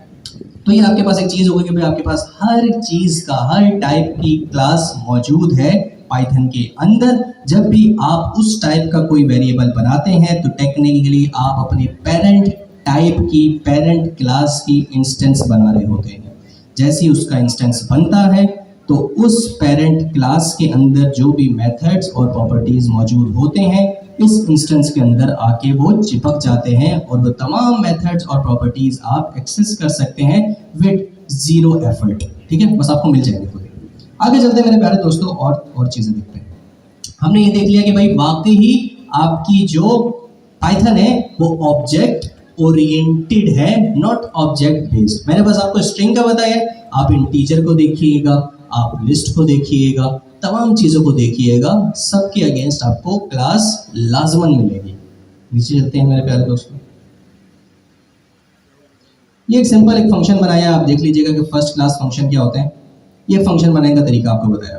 ठीक है, हम इसको अभी डिटेल में एक ऐसा सेपरेट टॉपिक पढ़ेंगे कि फंक्शन कैसे बनाते हैं। अभी मैंने आपको बर्ड आई व्यू दे दिया था कि भाई जिस तरह आप टाइप स्क्रिप्ट के अंदर फंक्शन कीवर्ड लिखते हैं, फंक्शन को रिप्लेस करें डेफ के साथ। डेफ लिखें, अपने फंक्शन का नाम दें, उसी तरीके से राउंड ब्रैकेट दें। राउंड ब्रैकेट के अंदर अगर आप कोई पैरामीटर आर्गुमेंट एक्सपेक्ट करते हैं वो पास करें, अपने रिटर्न टाइप दें। नहीं देंगे तो आपके लिए मसला है, नहीं देंगे या देंगे पाइथन से उसको कुछ फर्क नहीं पड़ता। और नीचे लाइन में आके इंडेंटेशन देने के बाद अपना एक्चुअल कोड लिख दें जो कि वो फंक्शन इनकैप्सुलेट करेगा या जो फंक्शन कोड एग्जीक्यूट करेगा वो आपने नीचे वाली लाइन में आके देना है। हम एज अ सेपरेट टॉपिक इसको पढ़ेंगे, अभी आपको सेंसरी तौर पे दिखा दिया है। ये पाइथन के अंदर कैसे क्लासेस बनाते हैं वो भी अगर आप रिलेटिवली कंपैरिजन करें तो it's very similar to TypeScript. कुछ छोटी मोटी चीज़ें हैं वो आप अपने जहन में बिठा लें कि यार मैंने इस चीज़ को इससे रिप्लेस करना है। बाकी तमाम चीज़ें एज इट इज़ हैं, कॉन्सेप्ट एज इट इज़ हैं, और कुछ सिंटेक्स है जिस पे आपने फोकस करना है और कोई रॉकेट साइंस नहीं है। क्लास का भी एक सेपरेट टॉपिक है, हम उसको पढ़ेंगे क्योंकि अभी हमने डेटा टाइप्स नहीं पढ़ी, वो अब सेपरेट है। ये देखें, यहाँ पे आप देख रहे हैं कि टेक्निकली आपने क्या किया था, ऊपर एक क्लास बनाई थी डॉग नाम की और यहाँ पे उसका इंस्टेंस बना लिया। तो जो अभी आप स्ट्रिंग बना रहे होते हैं ना, बिहाइंड द सीन कुछ इस तरीके से हो रहा होता है कि डॉग की जगह आप याद करें पाइथन का अपना बना हुआ स्ट्रिंग का क्लास। तो जैसे ही आपने लिखा था ना name, my name is equal to Mubashir, तो कुछ ऐसी चीज हुई थी कि माई मुबशिर जो एक वेरिएबल था उसके अंदर नेटिव जो स्ट्रिंग क्लास है उसका इंस्टेंस आके स्टोर हो गया था। तो फायदा क्या होगा कि ये जो वेरिएबल डॉग है ना, इसके पास जो क्लास डॉग थी, ऊपर अगर मैं आऊं तो थोड़ा सा क्लास डॉग थी, इसका ये वाला फंक्शन स्पीक ऑटोमेटिकली आ जाएगा। क्यों? क्योंकि it right from a parent class. इसी तरीके से जो आप देखते हैं ना, जब आप स्ट्रिंग लिखते हैं, डॉट लिखते हैं, आपके पास डॉट लेंथ आ रहा होता है, आपके पास डिफरेंट और मेथड आ रहे होते हैं। वो कैसे आते हैं भाई? आपने तो बस एक स्ट्रिंग बनाया था। तो वो होता ये है कि स्ट्रिंग जो होता है वो पेरेंट का इंस्टेंस बनता है और जो भी मेथड और प्रॉपर्टीज पेरेंट स्ट्रिंग क्लास के पास मौजूद होती है वो खुद ब खुद इसके पास आ जाती हैं मैजिकली। ठीक है, और मैजिकली अब आपके लिए नहीं रहा क्योंकि आपको मैंने थोड़ा सा प्रैक्टिकल दिखा भी दिया। जब हम क्लासेस को स्टैंड अलोन पढ़ेंगे तब इसके अंदर डीप डाइव भी करेंगे, अभी सरसरी तौर पर देखें। लेकिन आपके लिए क्योंकि ये मैंने पढ़ाया है, इट मीन्स कि आपने जब घर में जाकर रिवीजन करना है तो इस स्लाइड को लाजमन देखना है आपको और मेरी बात को भी याद रखें। डक टाइपिंग क्या होती है? डक से मुराद मतलब कोई टाइपिंग ही नहीं है, आसान लफ्जों में आपको बताऊं, ज़्यादा कंफ्यूज नहीं करता। किसी वेरिएबल को स्ट्रिंग दिया है, नीचे जाके नंबर दे दो, नंबर दिया है जाके बूलियन दे दो, स्ट्रिंग बनाया हुआ है उसके ऊपर डॉट टू फिक्स्ड लगा दो। हालांकि डॉट टू फिक्स्ड किसका है? इंटीजर्स, नंबर का मेथड है। ये कहलाती है डक टाइपिंग। आप कोई भी मेथड कहीं भी लगा दो, किसी भी वेरिएबल को कोई भी टाइप दे दो, आपको कंपाइल टाइम या फिर इंटरप्रेट टाइम कोई एरर नहीं मिलता। एरर कब मिलता है? जब एक्चुअली कोड रन हो रहा होता है, तब वो देखता है कि भाई ये बंदा डॉट टू फिक्स्ड एक्सेस करना चाह रहा है। किसके ऊपर? स्ट्रिंग के ऊपर जो कि मौजूद ही नहीं है, या लेट से नंबर के ऊपर जो कि मौजूद ही नहीं है। तो ये कहलाती है डक टाइपिंग। इसमें आपको बड़ा मुश्किलात पेश आती है, आपको बड़ा पेन होता है, क्योंकि जब आप कोड कर रहे होते हैं कोई इंटेलिजेंस किसी किस्म की, कोई असिस्टेंस किसी किस्म की, कोई सजेशन नहीं मिल रही होती। एज अ प्रोग्रामर मैं अक्सर चीज़ें रॉन्ग वे में कर रहा होता हूँ। टाइप स्क्रिप्ट की अच्छी बात ये थी कि वो कौन सी थी, टाइप लैंग्वेज थी। जावा स्क्रिप्ट क्या थी, डक टाइप थी, जो अभी आपके सामने, कि किसी वेरिएबल को कोई भी टाइप दे दो, कोई भी वेरिएबल नया साइन कर दो, कोई भी मेथड, कोई भी प्रॉपर्टी एक्सेस करने की कोशिश कर दो, कोड टाइम पे वो आपको कोई एरर नहीं देगा। एरर कब देगा, जब एक्चुअल कोड एग्जीक्यूट होगा। इसके बरक्स टाइप स्क्रिप्ट में आप देखते थे कि वो राइट अवे बताता था कि भाई इस वेरिएबल के अंदर इस टाइप की वैल्यू नहीं जा सकती, इस वेरिएबल के ऊपर ये वाला मेथड मौजूद ही नहीं है। क्यों, क्योंकि वो स्टैटिकली टाइप था या स्ट्रक्चर्ड टाइप था। कौन, टाइप स्क्रिप्ट। ये कहलाती है डक टाइपिंग और आपकी स्टैटिक टाइपिंग।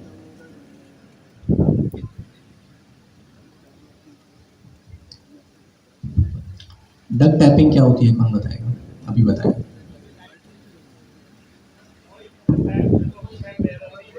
सही है, मतलब उसको कुछ लेना देना ही नहीं टाइप से आसान लफ्जों में, और वो आपकी कोई मदद नहीं करेगा।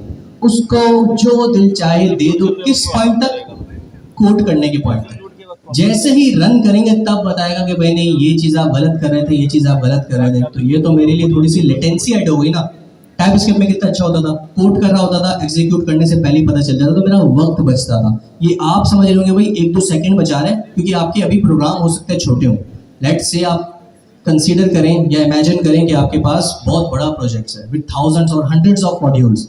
तो उसके लिए तो ऑब्वियसली आपके लिए ये जो एक एक सेकंड है, ये टेक्निकली जाके मल्टीपल सेकंड्स और मिनट्स के अंदर कन्वर्ट हो जाता है। तो आप बहुत ज़्यादा टाइम सेव करते हैं अगर आप डक टाइपिंग से बच जाए, वरना तो डक टाइपिंग की जो अपनी लेटेंसी है वो ऐड होगी ही होगी, कि भाई हर बार एग्जीक्यूट करूंगा तब पता चलेगा कि कोई एरर है या नहीं है।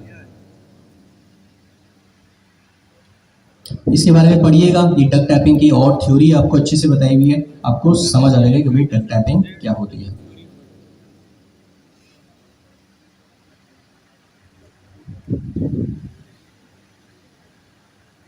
इधर कन्वेंशन का नहीं बताया हुआ इसमें, आगे वेरिएबल्स कन्वेंशन का इसमें नहीं है, आगे वाली फाइल के अंदर। ठीक है, तो अब इस शीट को टाटा बाय बाय करते हैं। इसमें से मैं आपको बताता हूँ आपने क्या क्या चीजें ली है। सबसे ऊपर आपको बताया हुआ था हाउ टू इंस्टॉल, और तमाम चीजें वो चीजें आपने देख लेंगे। उसके बाद आपको बताया गया था कि भाई एग्जीक्यूशन मॉडल कैसे वर्क करता है डिफरेंट लैंग्वेजेस का और पाइथन का, वो आपने देख लेंगे। फिर नीचे जो चीज पे आपने फोकस करना है वो ये है, अगर आप देखना चाहें किसी भी स्निपेट ऑफ कोड का बाइट कोड, तो वो आपको पता है dis.dis का फंक्शन है, जिसकी मदद से आप किसी भी फंक्शन का या स्निपेट ऑफ कोड का बाइट कोड देख सकते हैं। वो आपके इंटरेस्ट के ऊपर है, आप देखना चाहते हैं कि नहीं देखना चाहते, उससे आपको कोई वैल्यू नहीं मिलेगी एज सच।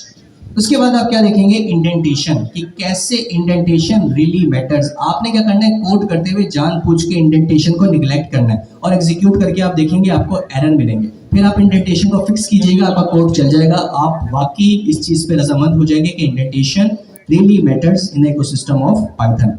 उसके बाद नीचे आपने आना है और आपने इस चीज के ऊपर बहस करनी है कि भाई ऑब्जेक्ट ओरिएंटेड प्रोग्रामिंग क्या होती है और ऑब्जेक्ट बेस्ड प्रोग्रामिंग क्या होती है। आपको इस चीज का कॉन्सेप्ट लेना है। मैंने आपको थोड़ा सा बताया था, आपने इस चीज को अच्छे से सीख के डाइजेस्ट करना है। फिर आपने इस चीज पे बहस करनी है कि भाई पाइथन ऑब्जेक्ट बेस्ड है या ऑब्जेक्ट ओरिएंटेड है। अगर आपको पता चल जाए ऑब्जेक्ट ओरिएंटेड है, तो आपने देखना है ऑब्जेक्ट ओरिएंटेड क्यों है, ये भी बता दिया है, लेकिन अगेन रिवीजन करना है ताकि आपके कॉन्सेप्ट्स स्ट्रांग हो। आपने देख लिया, हर चीज की क्लास बनी हुई है। उसके बाद आप नीचे आएंगे तो छोटी सी बहस हुई हुई है, बहुत ज्यादा इसके अंदर नीटी ग्रिटी डिटेल में जाने की जरूरत नहीं है। बस आपने देखना है कि what are the different typing system. Duck typing है, स्ट्रक्चरल टाइपिंग है आपके पास। आप जब चैट जीपीटी को जाके लिखेंगे ना कि भाई डिफरेंट टाइप्स का इकोसिस्टम बता दो या स्ट्रक्चर बता दो, तो वो आपके सामने बहुत सारी पेश कर देगा। डक टाइपिंग होती है, स्ट्रक्चरल टाइपिंग होती है, नॉमिनल टाइपिंग होती है। जो क्वार्टर 2 में हमारे साथ रहे हैं दे ऑल नो कि हमने बड़ा डिटेल में पढ़ा था नॉमिनल टाइपिंग, स्ट्रक्चरल टाइपिंग और डक टाइपिंग के बारे में। अगर आप में से किसी ने नहीं पढ़ा तो जाके मेक श्योर कि इसको डिटेल में देख लें, चैट जीपीटी बहुत अच्छे से बता देगा। और I guess that's all there is to it. अब इसके अंदर जो कोड है, कुछ क्लासेस बनी हुई है, कुछ फंक्शंस बने हुए हैं, कुछ स्ट्रिंग्स बने हुए हैं, कुछ इंटीजर बने हुए हैं, उसका एक अलग पूरी रीपो है जिसके अंदर ये अलग अलग टॉपिक है कि भाई स्ट्रिंग पढ़ाओ, बूलियन पढ़ाओ, फंक्शन पढ़ाओ, लिस्ट पढ़ाओ, उसकी तरफ जाते हैं। अब आपने आना है पीछे, अपनी गिटहब की रिपो में अभी आ जाता है। अच्छा हाँ, टाइप हिंटिंग भी, टाइप हिंटिंग बताना भूल गया, टाइप हिंटिंग को भी सर्च करना है कि भाई टाइप हिंटिंग क्या है। सही है, ये हम आ गए गिटहब की रिपो के ऊपर मेरे प्यारे दोस्तों। और अभी हमने क्या किया है, गूगल कोलैब कर लिया हमने और इंट्रोडक्शन टू पाइथन कर लिया हमने। अब हम आ रहे हैं डेटा टाइप्स के ऊपर। मैं इसके ऊपर क्लिक करता हूँ। अगेन गिट रीडमी फाइल के अंदर एक हेडिंग है, it's not just a heading, it's a link किसी एक कोलैब की फाइल का। तो जैसे आप इसके ऊपर क्लिक करेंगे आपके पास एक गूगल कोलैब की नई फाइल ओपन हो जाएगी।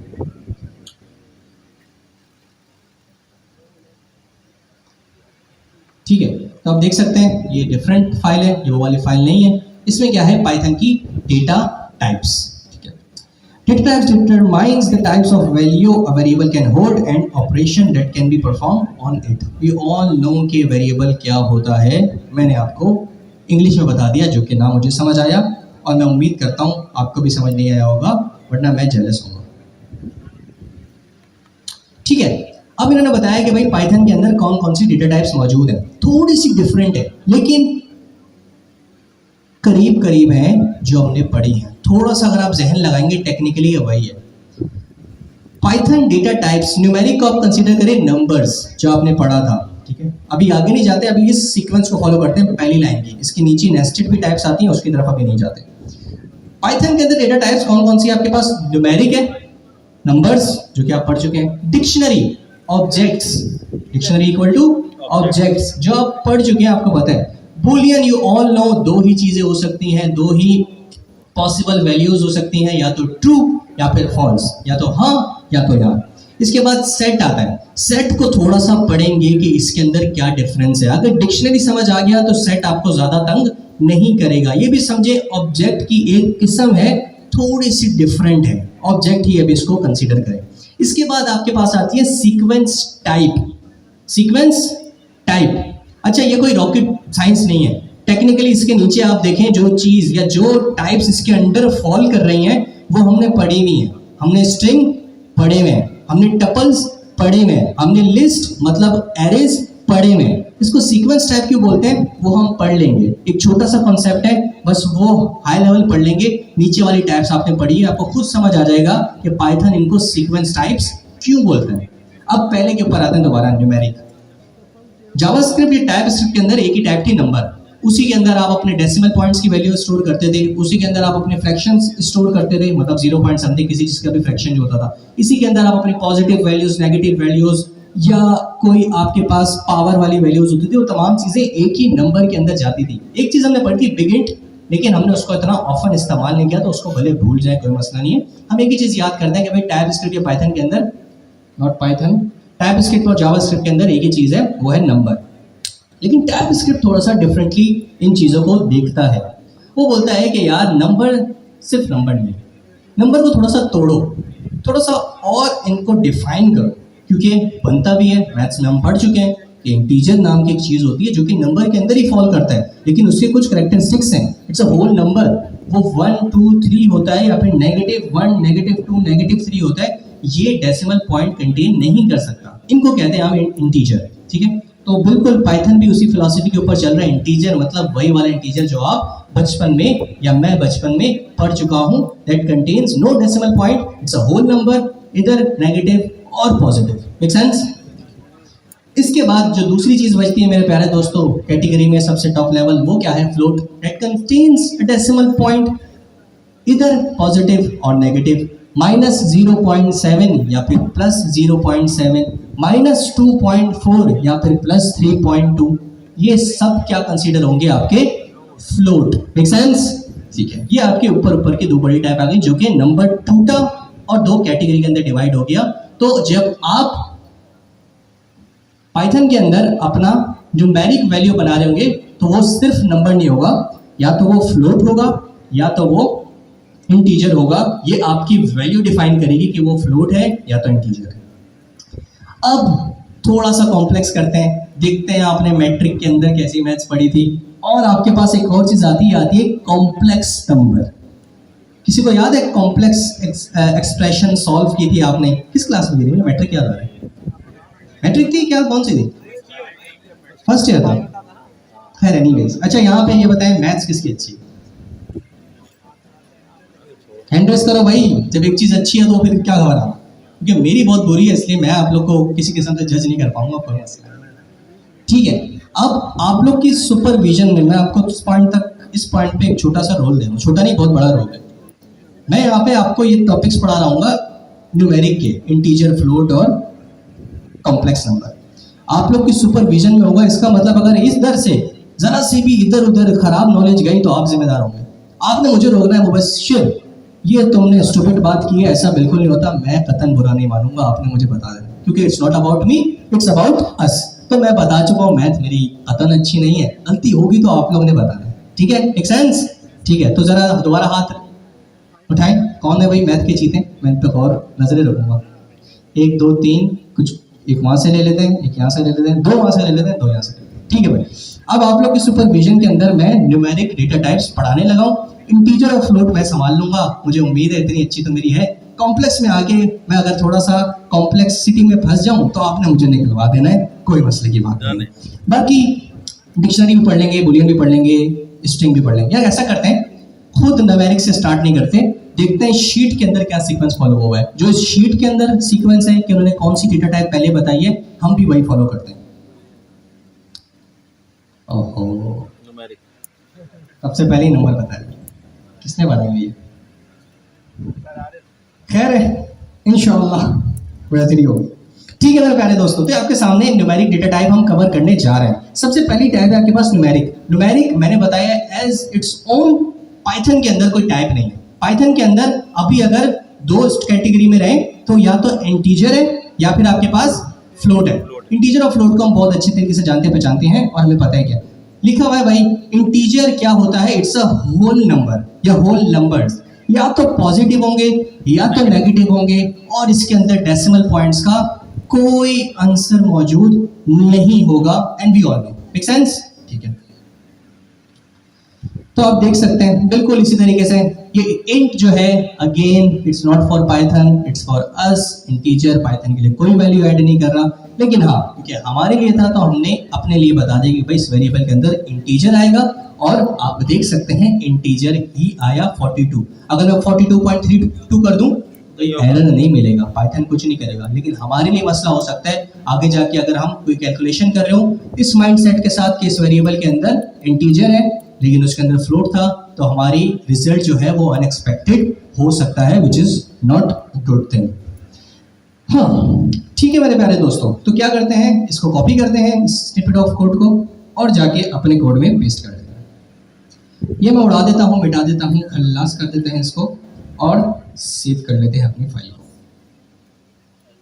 आप देख सकते हैं कोई रॉकेट साइंस नहीं हुई। ऊपर एक नंबर बनाया है इंट का, उसको बता दिया इसकी टाइप क्या होगी इंट, और इसके अंदर वैल्यू भी स्टोर करा दी है इंटीजर टाइप की। मुझे कौन बताएगा क्या ये इंटीजर है? कौन कौन मुत्तफिक है इंटीजर है भाई? ठीक है, जबरदस्त। क्या ये इंटीजर है? कौन कौन बोलते हैं इंटीजर है? कोई तो बोलो, हमारे लिए कोई एंटरटेनमेंट का सामान बने। खैर एनीवेज, नहीं ऐसी बात नहीं है भाई, कोई एंटरटेनमेंट का सामान नहीं बनेगा। तो बिल्कुल जो डेसिमल पॉइंट्स वाली है वो कतन आपकी इंटीजर वैल्यूज नहीं होती, या तो पॉजिटिव या नेगेटिव। होल नंबर है तो आपके पास इंटीजर है, पॉजिटिव या नेगेटिव से मैटर नहीं करता, या उससे कुछ फर्क नहीं पड़ता।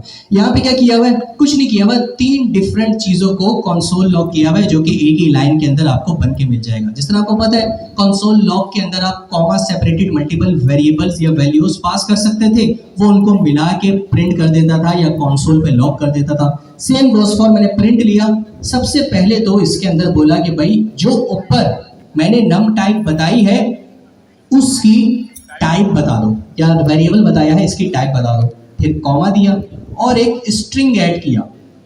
स्ट्रिंग ऐड किया simple, num int equal to और स्पेस, और उसके बाद आगे कॉन्कैटिनेट क्या कर दिया, आपकी एक्चुअल वेरिएबल। तो इसकी वैल्यू जो भी होगी वो यहाँ पे उठ के आ जाएगी। तो टेक्निकली कंसोल या फिर प्रिंट में क्या मिलेगा, पहले नम इंट की टाइप जो भी होगी, उसके बाद नम इंट इक्वल टू जो भी उसकी वैल्यू होगी वो। दैट सिंपल, कोई मुश्किल चीज नहीं है। तो इसको जल्दी से चलाते हैं और देखते हैं कि हमें क्या मिलता है। कंसोल दिख रहा है मेरे प्यारे दोस्तों? आप दिख रहे हैं? पाइथन टेस्ट.py आप देख सकते हैं, पहले उसने उसकी टाइप प्रिंट की जो बता दिया उसने इंटीजर, क्योंकि पाइथन के अंदर it's not just a number, it's इधर इंटीजर और फ्लोट, ठीक है। और उसके बाद जिस तरह मैंने स्ट्रिंग कॉन्केटिनेट किया था कि भाई नम इंट इक्वल टू जो भी मेरी वेरिएबल था उसकी वैल्यू उठ के आ गई, तो इट्स 42, ठीक है। तो ये हमारे पास इंटीजर बन गया। अब मैं क्या करता हूँ, मैं इधर आके -42.44 दे देता हूँ। अभी भी मैंने यहाँ पे हिंट में क्या दिया हुआ, इंट दिया हुआ है। कौन बताएगा अब जब ये प्रिंट चलेगा तो मेरे पास क्या आना चाहिए? कौन कौन मुत्तफिक है कि मेरे पास आएगा क्लास, इस स्ट्रिंग के अंदर फ्लोट, इसके बाद नम इंट इक्वल टू -42.44। बाकी सब तो टेक्निकली सेम ही होगा, बस ये वाला बता दे कौन बोलते हैं कि आएगा क्लास फ्लोट। सही है, थैंक यू। कौन बोलते हैं एरर आएगा? हैंड रेज करो, बोलो भाई। सही है, एरर आएगा। कौन बोलता है अभी भी इंटीजर आएगा? कि भाई पॉसिबिलिटीज हैं, प्रोबेबिलिटी है। सही है, ठीक है। सबके ही चीदा लोग मौजूद हैं। कुछ बोलते हैं फ्लोट आ जाएगा, कुछ लोग बोलते हैं एरर आएगा, और कुछ लोग बोलते हैं कि इंटीजर ही आएगा। क्यों? क्योंकि यहाँ पे इंट दिया हुआ है। चला के देख लेते हैं, सबकी दिक्कत समस्या प्रॉब्लम परेशानी हल हो जाएंगी। इसको चलाने के बाद आपके पास क्या आ गया? फ्लोट। एरर क्यों नहीं आया? Because again it's type hinting, not type annotation, जिसके ऊपर पाइथन डिपेंडेंट हो जाए कि भाई क्योंकि इंट बोला है, फ्लोट दे रहे हैं तो मैं एरर दूंगा। ऐसा कतई नहीं है। अगर आपने इसके अंदर फ्लोट दिया है तो it's your mistake as a developer कि आपने हिंटिंग के बाद क्यों वैल्यू चेंज की। तो टेक्निकली उसने on the basis of your value dynamic type, on the basis of value आपके वेरिएबल की टाइप इन्फर कर ली, जो कि we all know it contains a decimal point, so it's a float type. Make sense? और again float it's not a stand alone type, इसकी भी class मौजूद है। That's why Python is a pure object oriented programming language. Make sense? Cool. तो technically it's a duck type, it's a duck type. It's following somewhat, it's following the duck type, क्योंकि मैंने int बोला और string दे दिया, sorry float दे दिया, तो तकरीबन वही है ना। लेकिन ये हिंटिंग है, ये वो वाली टाइप एनोटेशन नहीं है टाइप स्क्रिप्ट वाली कि जो बोला है वही करो। ये बोला है कि भाई जब बोला है तो खुद ही वो करो जो बोला है। समझ रहे? टाइप स्क्रिप्ट इज लाइक जो बोला है अब वो करो, मैं देखता हूँ कैसे नहीं करोगे। पाइथन बोलता है जो बोला है, अब जो बोला है वो खुद करो, मैं क्या करूँ। ठीक है, तो मेरे प्यारे दोस्तों ये आपने देख लिया फ्लोट और इंटीजर, दो टाइप्स आपने देख ली। दैट सिंपल कॉन्सेप्ट है। वैल्यू के अंदर पॉइंट होगा तो वो फ्लोट बन जाएगा, वेरिएबल के अंदर वैल्यू के अंदर पॉइंट नहीं होगा, होल नंबर होगा, भले पॉजिटिव भले नेगेटिव, वो इंटीजर हो जाएगा, और भले नेगेटिव भले पॉजिटिव डेसिमल पॉइंट होगा तो वो फ्लोट बन जाएगा। Make sense? चलो अगले कॉन्सेप्ट पे आते हैं, जो है आपके पास कॉम्प्लेक्स। फ्लोट भी हमने I guess in a single shot cover कर ली है। सही है, ये वही होगा जो हमने अभी देखा था। तो अगर आपने फ्लोट को टाइप बताना है कि भाई अब क्योंकि मैं फ्लोट दे रहा हूं तो मैं यहाँ पे टाइप भी क्या दूंगा? फ्लोट। ठीक है भाई? And again it's just for me, not for Python, not for anyone else, it's just for me and my fellow developers और एनी अदर डेवलपर जो कि कोलैबोरेट कर रहा है इस कोड के अंदर। Make sense? Cool. I guess थोड़ा ज़्यादा हो गया, 2 मिनट का ब्रेक लेते हैं। भले 7 बजे को समझाएं नहीं समझाएं, रिलैक्स करें, चिल करें, लंबी सांस लें। ये बेसिक कॉन्सेप्ट है। अब आगे चलते हैं कॉम्प्लेक्स के ऊपर। ठीक है भाई? अब ये कॉम्प्लेक्स नंबर क्या होता है? सही, अगर आपने मैट्रिक में पढ़ा होगा तो कोई मसला नहीं है, आप भी भूल गए मैं भी भूल गया हूँ, लेकिन थोड़ा सा रिवाइज करता हूँ। जो कॉम्प्लेक्स एक्सप्रेशन होती है, कॉम्प्लेक्स नंबर होता है, वो 2 चीज़ों का मजमुआ होता है। It's a compound of 2 parts, या आसान से बोले तो इसको 2 चीज़ों में ब्रेक कर सकते हैं। एक होता है रियल नंबर, रियल नंबर से मतलब वाकई नंबर। एक होता है इमेजिनरी नंबर, जो फर्जी नंबर होता है। ठीक है, तो सबसे पहले तो आपने 2 चीज़ें जहन में रखनी है कि कॉम्प्लेक्स टाइप आप फ्रीक्वेंटली इस्तेमाल नहीं करेंगे। ये आप कब इस्तेमाल करेंगे? जब आपका सॉफ्टवेयर बहुत ही बाउंड होगा, या बहुत ही टाइटली कपल्ड होगा, या बहुत ही स्कोप्ड होगा। किन डोमेन से? इलेक्ट्रिकल इंजीनियरिंग से, क्वांटम फिजिक्स से, या आपके पास एक और फील्ड होती है फ्लूइड समथिंग, उसमें या उससे मिलते जुलते अगर आपने ऐसे कुछ एक्सप्रेशंस को इवेल्युएट करना है, तभी आप कॉम्प्लेक्स टाइप्स को इस्तेमाल कर रहे होंगे, वरना आप कभी इसको इस्तेमाल नहीं करेंगे। मैंने कोड करते हुए आज तक इसको इस्तेमाल नहीं किया जनरल फीचर्स के अंदर, जनरल प्रोग्राम्स के अंदर। जी भाई, बिल्कुल ऐसी है। तो ये डिफरेंट डोमेन से, लेकिन ये बड़ा टाइटली कपल्ड होता है कि भाई इन चीज़ों में इस्तेमाल हो सकता है। ऐसी जनरल नहीं कि आप कोई कैलकुलेशन बना रहे हैं और आप बोलते हैं कि चलो यार प्लस माइनस नहीं करता, क्यों ना कॉम्प्लेक्स करके थ्रू कॉम्प्लेक्स इक्वेशन के थ्रू सॉल्व कर लेता हूँ। ऐसा आप कतई नहीं कीजिएगा, फंस जाएंगे। ठीक है, तो मेरे प्यारे दोस्तों, पहली चीज़ तो ये बहुत ही कम इसको इस्तेमाल करेंगे। अरसे दराज में या कोई ऐसा प्रोग्राम आ जाएगा जिसमें ऐसी कोई चीज़ बनाने का मौका मिल गया तो कॉम्प्लेक्स को इस्तेमाल कर रहे होंगे, वरना फ्लोट और इंटीजर के इर्द गिर्द ही आप अपना 100% टाइम स्पेंड कर रहे होंगे। अब क्या चीज़ है, याद रखिएगा, ये आप नंबर देख रहे हैं, थोड़ा सा ऊपर कर लेते हैं, ठीक है।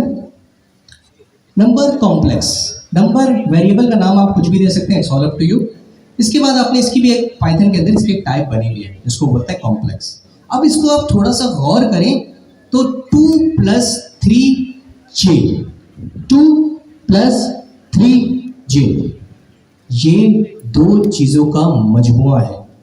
2 इज अ रियल नंबर। अब रियल नंबर क्या होता है?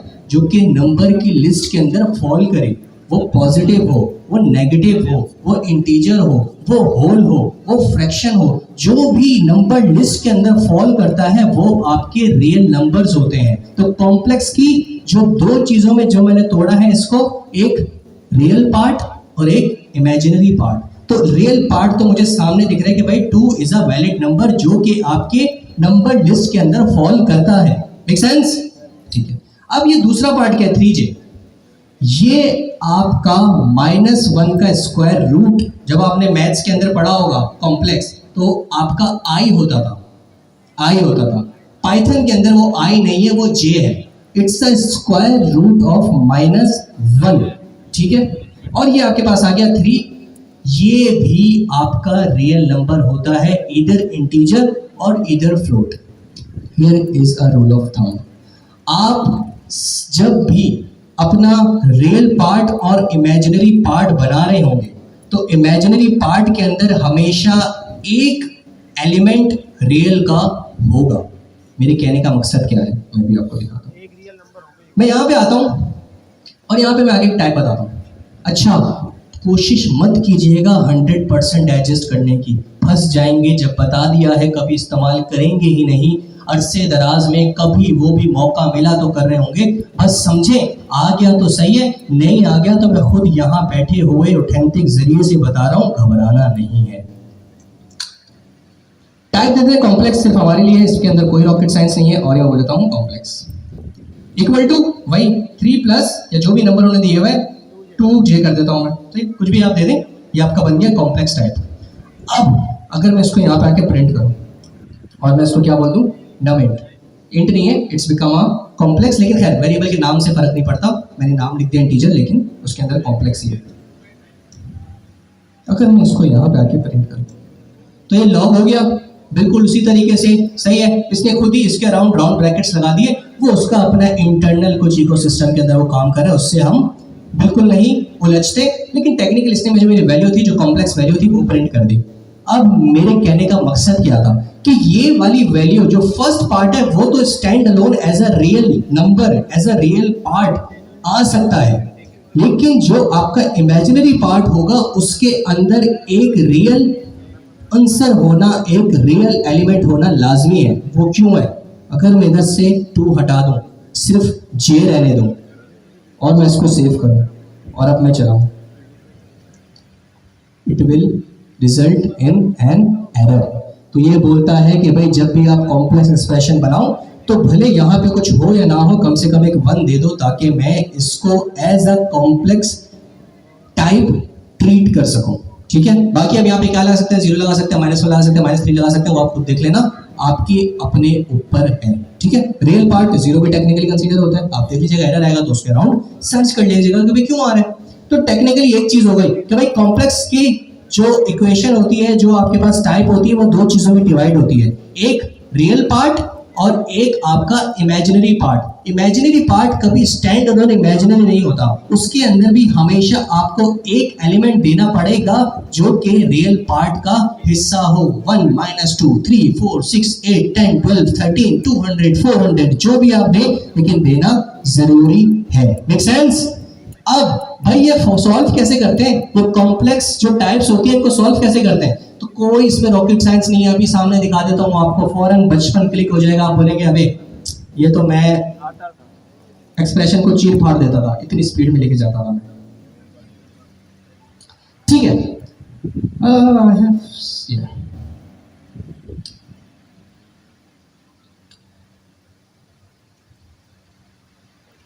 खुल जा सिम खुल गई सिम। याद आया कुछ?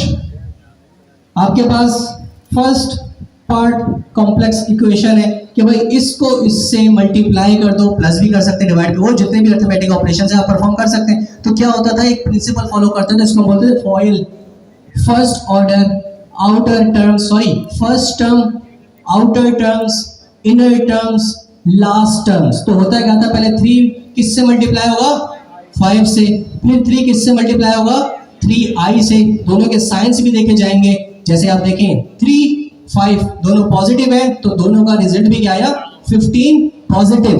But when 3 multiply by -3i the sign will become negative, because plus into minus it's minus. तो आपके पास 3 3 9, उसका कंपाउंड आ गया, उसका प्रोडक्ट आ गया, और i इसी की तरह डिट्टो लग गया आगे।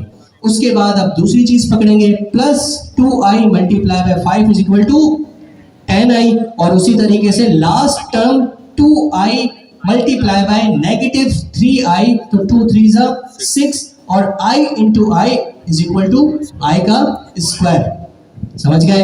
अब बस इसकी फर्दर कैलकुलेशन होगी, प्लस माइनस की, जितने भी i वाले होंगे वो अलग हो जाएंगे, जितने भी रियल नंबर होंगे वो अलग हो जाएंगे, और फाइनली आपके पास प्रोडक्ट आ जाएगा और वो आपका आंसर होगा। क्या करते हैं, जल्दी से इसको पकड़ते हैं और इसको कैलकुलेट करते हैं। अब फायदा क्या है पाइथन में और ऐसे करने से, इसमें आप देख रहे हैं कितनी मैनुअल एफर्ट है कि पहले एक्सप्रेशन का फर्स्ट एलिमेंट निकालो, सेकंड एक्सप्रेशन का फर्स्ट एलिमेंट निकालो, दोनों के साइंस को मल्टीप्लाई करो और वैल्यू को एक वेरिएबल के अंदर स्टोर करो, फिर फर्स्ट का फर्स्ट निकालो, सेकंड का सेकंड निकालो, दोनों को मल्टीप्लाई करो, दोनों के साइन को देखो और फिर उसका प्रोडक्ट लिखो, फिर फर्स्ट के सेकंड एलिमेंट को निकालो, सेकंड के फर्स्ट एलिमेंट को निकालो, दोनों को मल्टीप्लाई करो और उसको वेरिएबल के अंदर स्टोर करो, फिर सेकंड का सेकंड, सेकंड का सेकंड, फर्स्ट का सेकंड, सेकंड का सेकंड निकालो, उसको निकालो। अब ये बस मैंने फर्स्ट लेवल जो था कैलकुलेशन का वो यहाँ पे दिखाया है। अब 15 इंटू 6 होगा, 9 इंटू 10 होगा, उसके बाद जो फाइनल रिजल्ट आएगा वो आपको शो होगा। अगर ये आपको मैन्युअली करना पड़ता, it will be a nightmare, and for this use case you have only 2 values.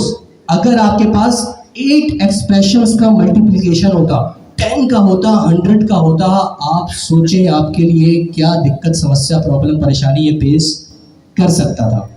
अब अगर मैं इसको सिर्फ पाइथन की मदद से करूं तो आप देखें कि कैसे होगा।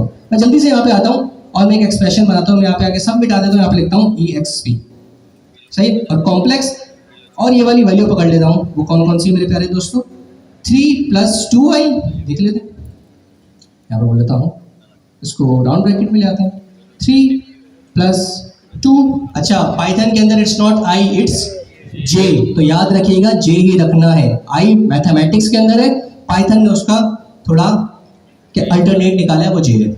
इसके बाद आपका आ जाता है मल्टीप्लाई, उसमें क्या था 5 - 3। अच्छा, वैल्यू कुछ भी दे सकते हैं, मैं बस कॉमन रख रहा हूँ, 5 इंटू क्या था भाई 3, 5 - 3। अब बस मैंने इस एक्सप्रेशन को लेना है, यहाँ पे पेस्ट करना है, इसकी आंसर मेरे पास खुद ही इवेल्युएट होके आ जाएगा। जितने भी, भले यहाँ पे मल्टीप्लाई बाय एक और लगा देता, 100 क्या 200 लगा देता, वो सबको एक ही बार कैलकुलेट करके इसके अंदर लाके सेव कर देता। अब चलाता हूँ मैं और देखते हैं क्या होता है। It would be something like, क्या होगा ये, या इसका फाइनल आंसर आपके पास आएगा 15 इंटू 6, 15 प्लस 6 कितना होता है भाई, 21, और 9 माइनस 10 माइनस 1 आई, तो 21 आई गेस प्लस 1 आई, पता नहीं है, देखते हैं। सही है, 21 प्लस 1 आई आपके पास आ गया, और ये आपके pass on the fly calculate होके आ गया। आपको कोई किसी किस्म की एफर्ट नहीं करनी पड़ी।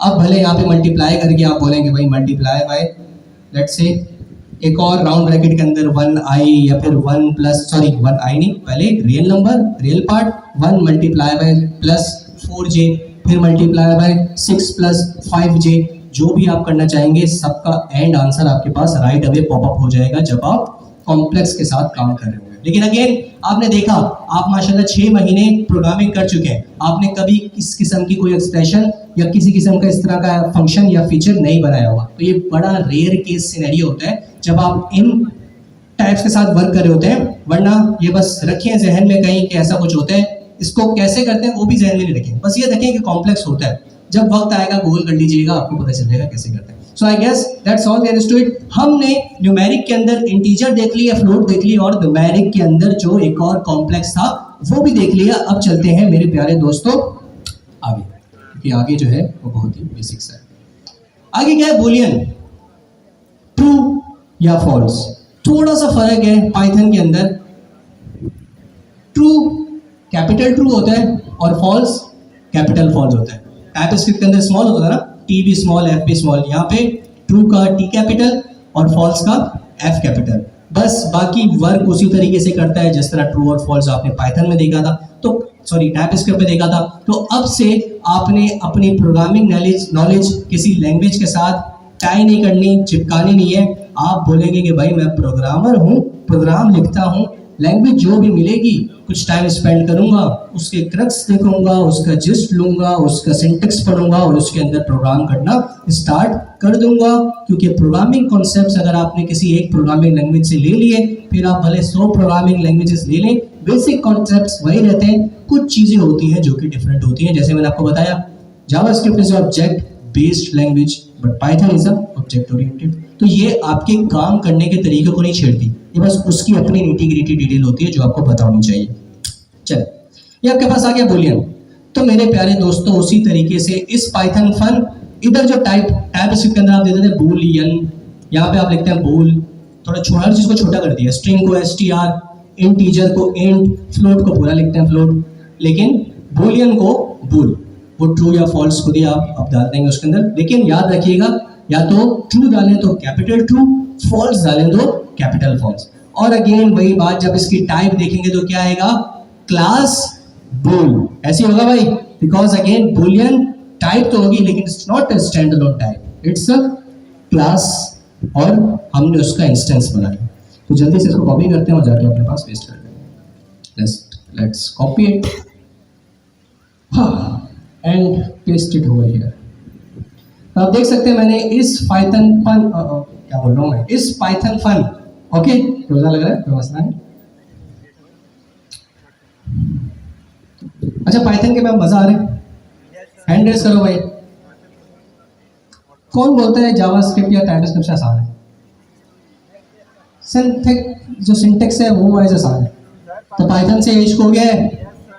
मतलब अभी आप लोगों को जावास्क्रिप्ट से मोहब्बत स्टार्ट हुई थी और पाइथन से स्टार्ट हो गया, ऐसे नहीं करो यार। शेर याद आ गया, इरशाद इरशाद इरशाद। इश्क करना तो कोई जुर्म नहीं है लेकिन, हाय हाय, इश्क करना तो कोई जुर्म नहीं है लेकिन दूसरा पहले के दौरान किया है उसने। हाय हाय हाय हाय, क्या बात है जी, क्या बात है। तो अभी आप लोग का पाइथन से स्टार्ट ही हुआ था, सॉरी टाइपस्क्रिप्ट से स्टार्ट ही हुआ था, आपने पाइथन से स्टार्ट कर दिया, कोई मसला नहीं। एनीवेज चले भाई, हाँ 4 लैंग्वेजेस की इजाजत है, सही है। ठीक है, तो इस पाइथन फन बूल हमने उसके अंदर टाइप दे दी है और ट्रू असाइन करते हैं, या उसने बता दिया फॉल्स भी दे सकते हैं। तो टेक्निकली मैंने कुछ नहीं करना, मैंने बस इस स्निपेट ऑफ कोड को एग्जीक्यूट करना है। तो मैं क्लियर कर लेता हूँ कंसोल को बड़ा कर देते हैं थोड़ा सा और यहाँ पे एग्जीक्यूट करते हैं। तो वही आपके पास type I Python type I boolean, but it's not a stand alone boolean type, it's a class boolean, ठीक है, because everything in Python is an object, because it's a object oriented programming language. बाकी तो मैंने वही किया है कि भाई इस पाइथन की वैल्यू क्या है उसने बता दिया ट्रू। अब अगर मैं यहाँ पे कर दूं फॉल्स, अब क्या प्रिंट होगा, कोई बताएगा? क्या इस चीज में कोई कमी आएगी? किसी के मुताबिक इस चीज में कोई कमी आएगी? क्या इतने पार्ट में कोई कमी आएगी? इसमें कोई कमी आएगी? ये फॉल्स हो जाएगा। Yes, it's still a class boolean. It's still is Python fun, but value is equal to not true but a false value. Okay, make sense? तो ये था आपका true और false. टाइम हो गया। सीक्वेंस टाइप, उससे पहले डिपो के अंदर आए, स्क्रॉल करें, एक यहां पे आपके पास प्रोजेक्ट होगा,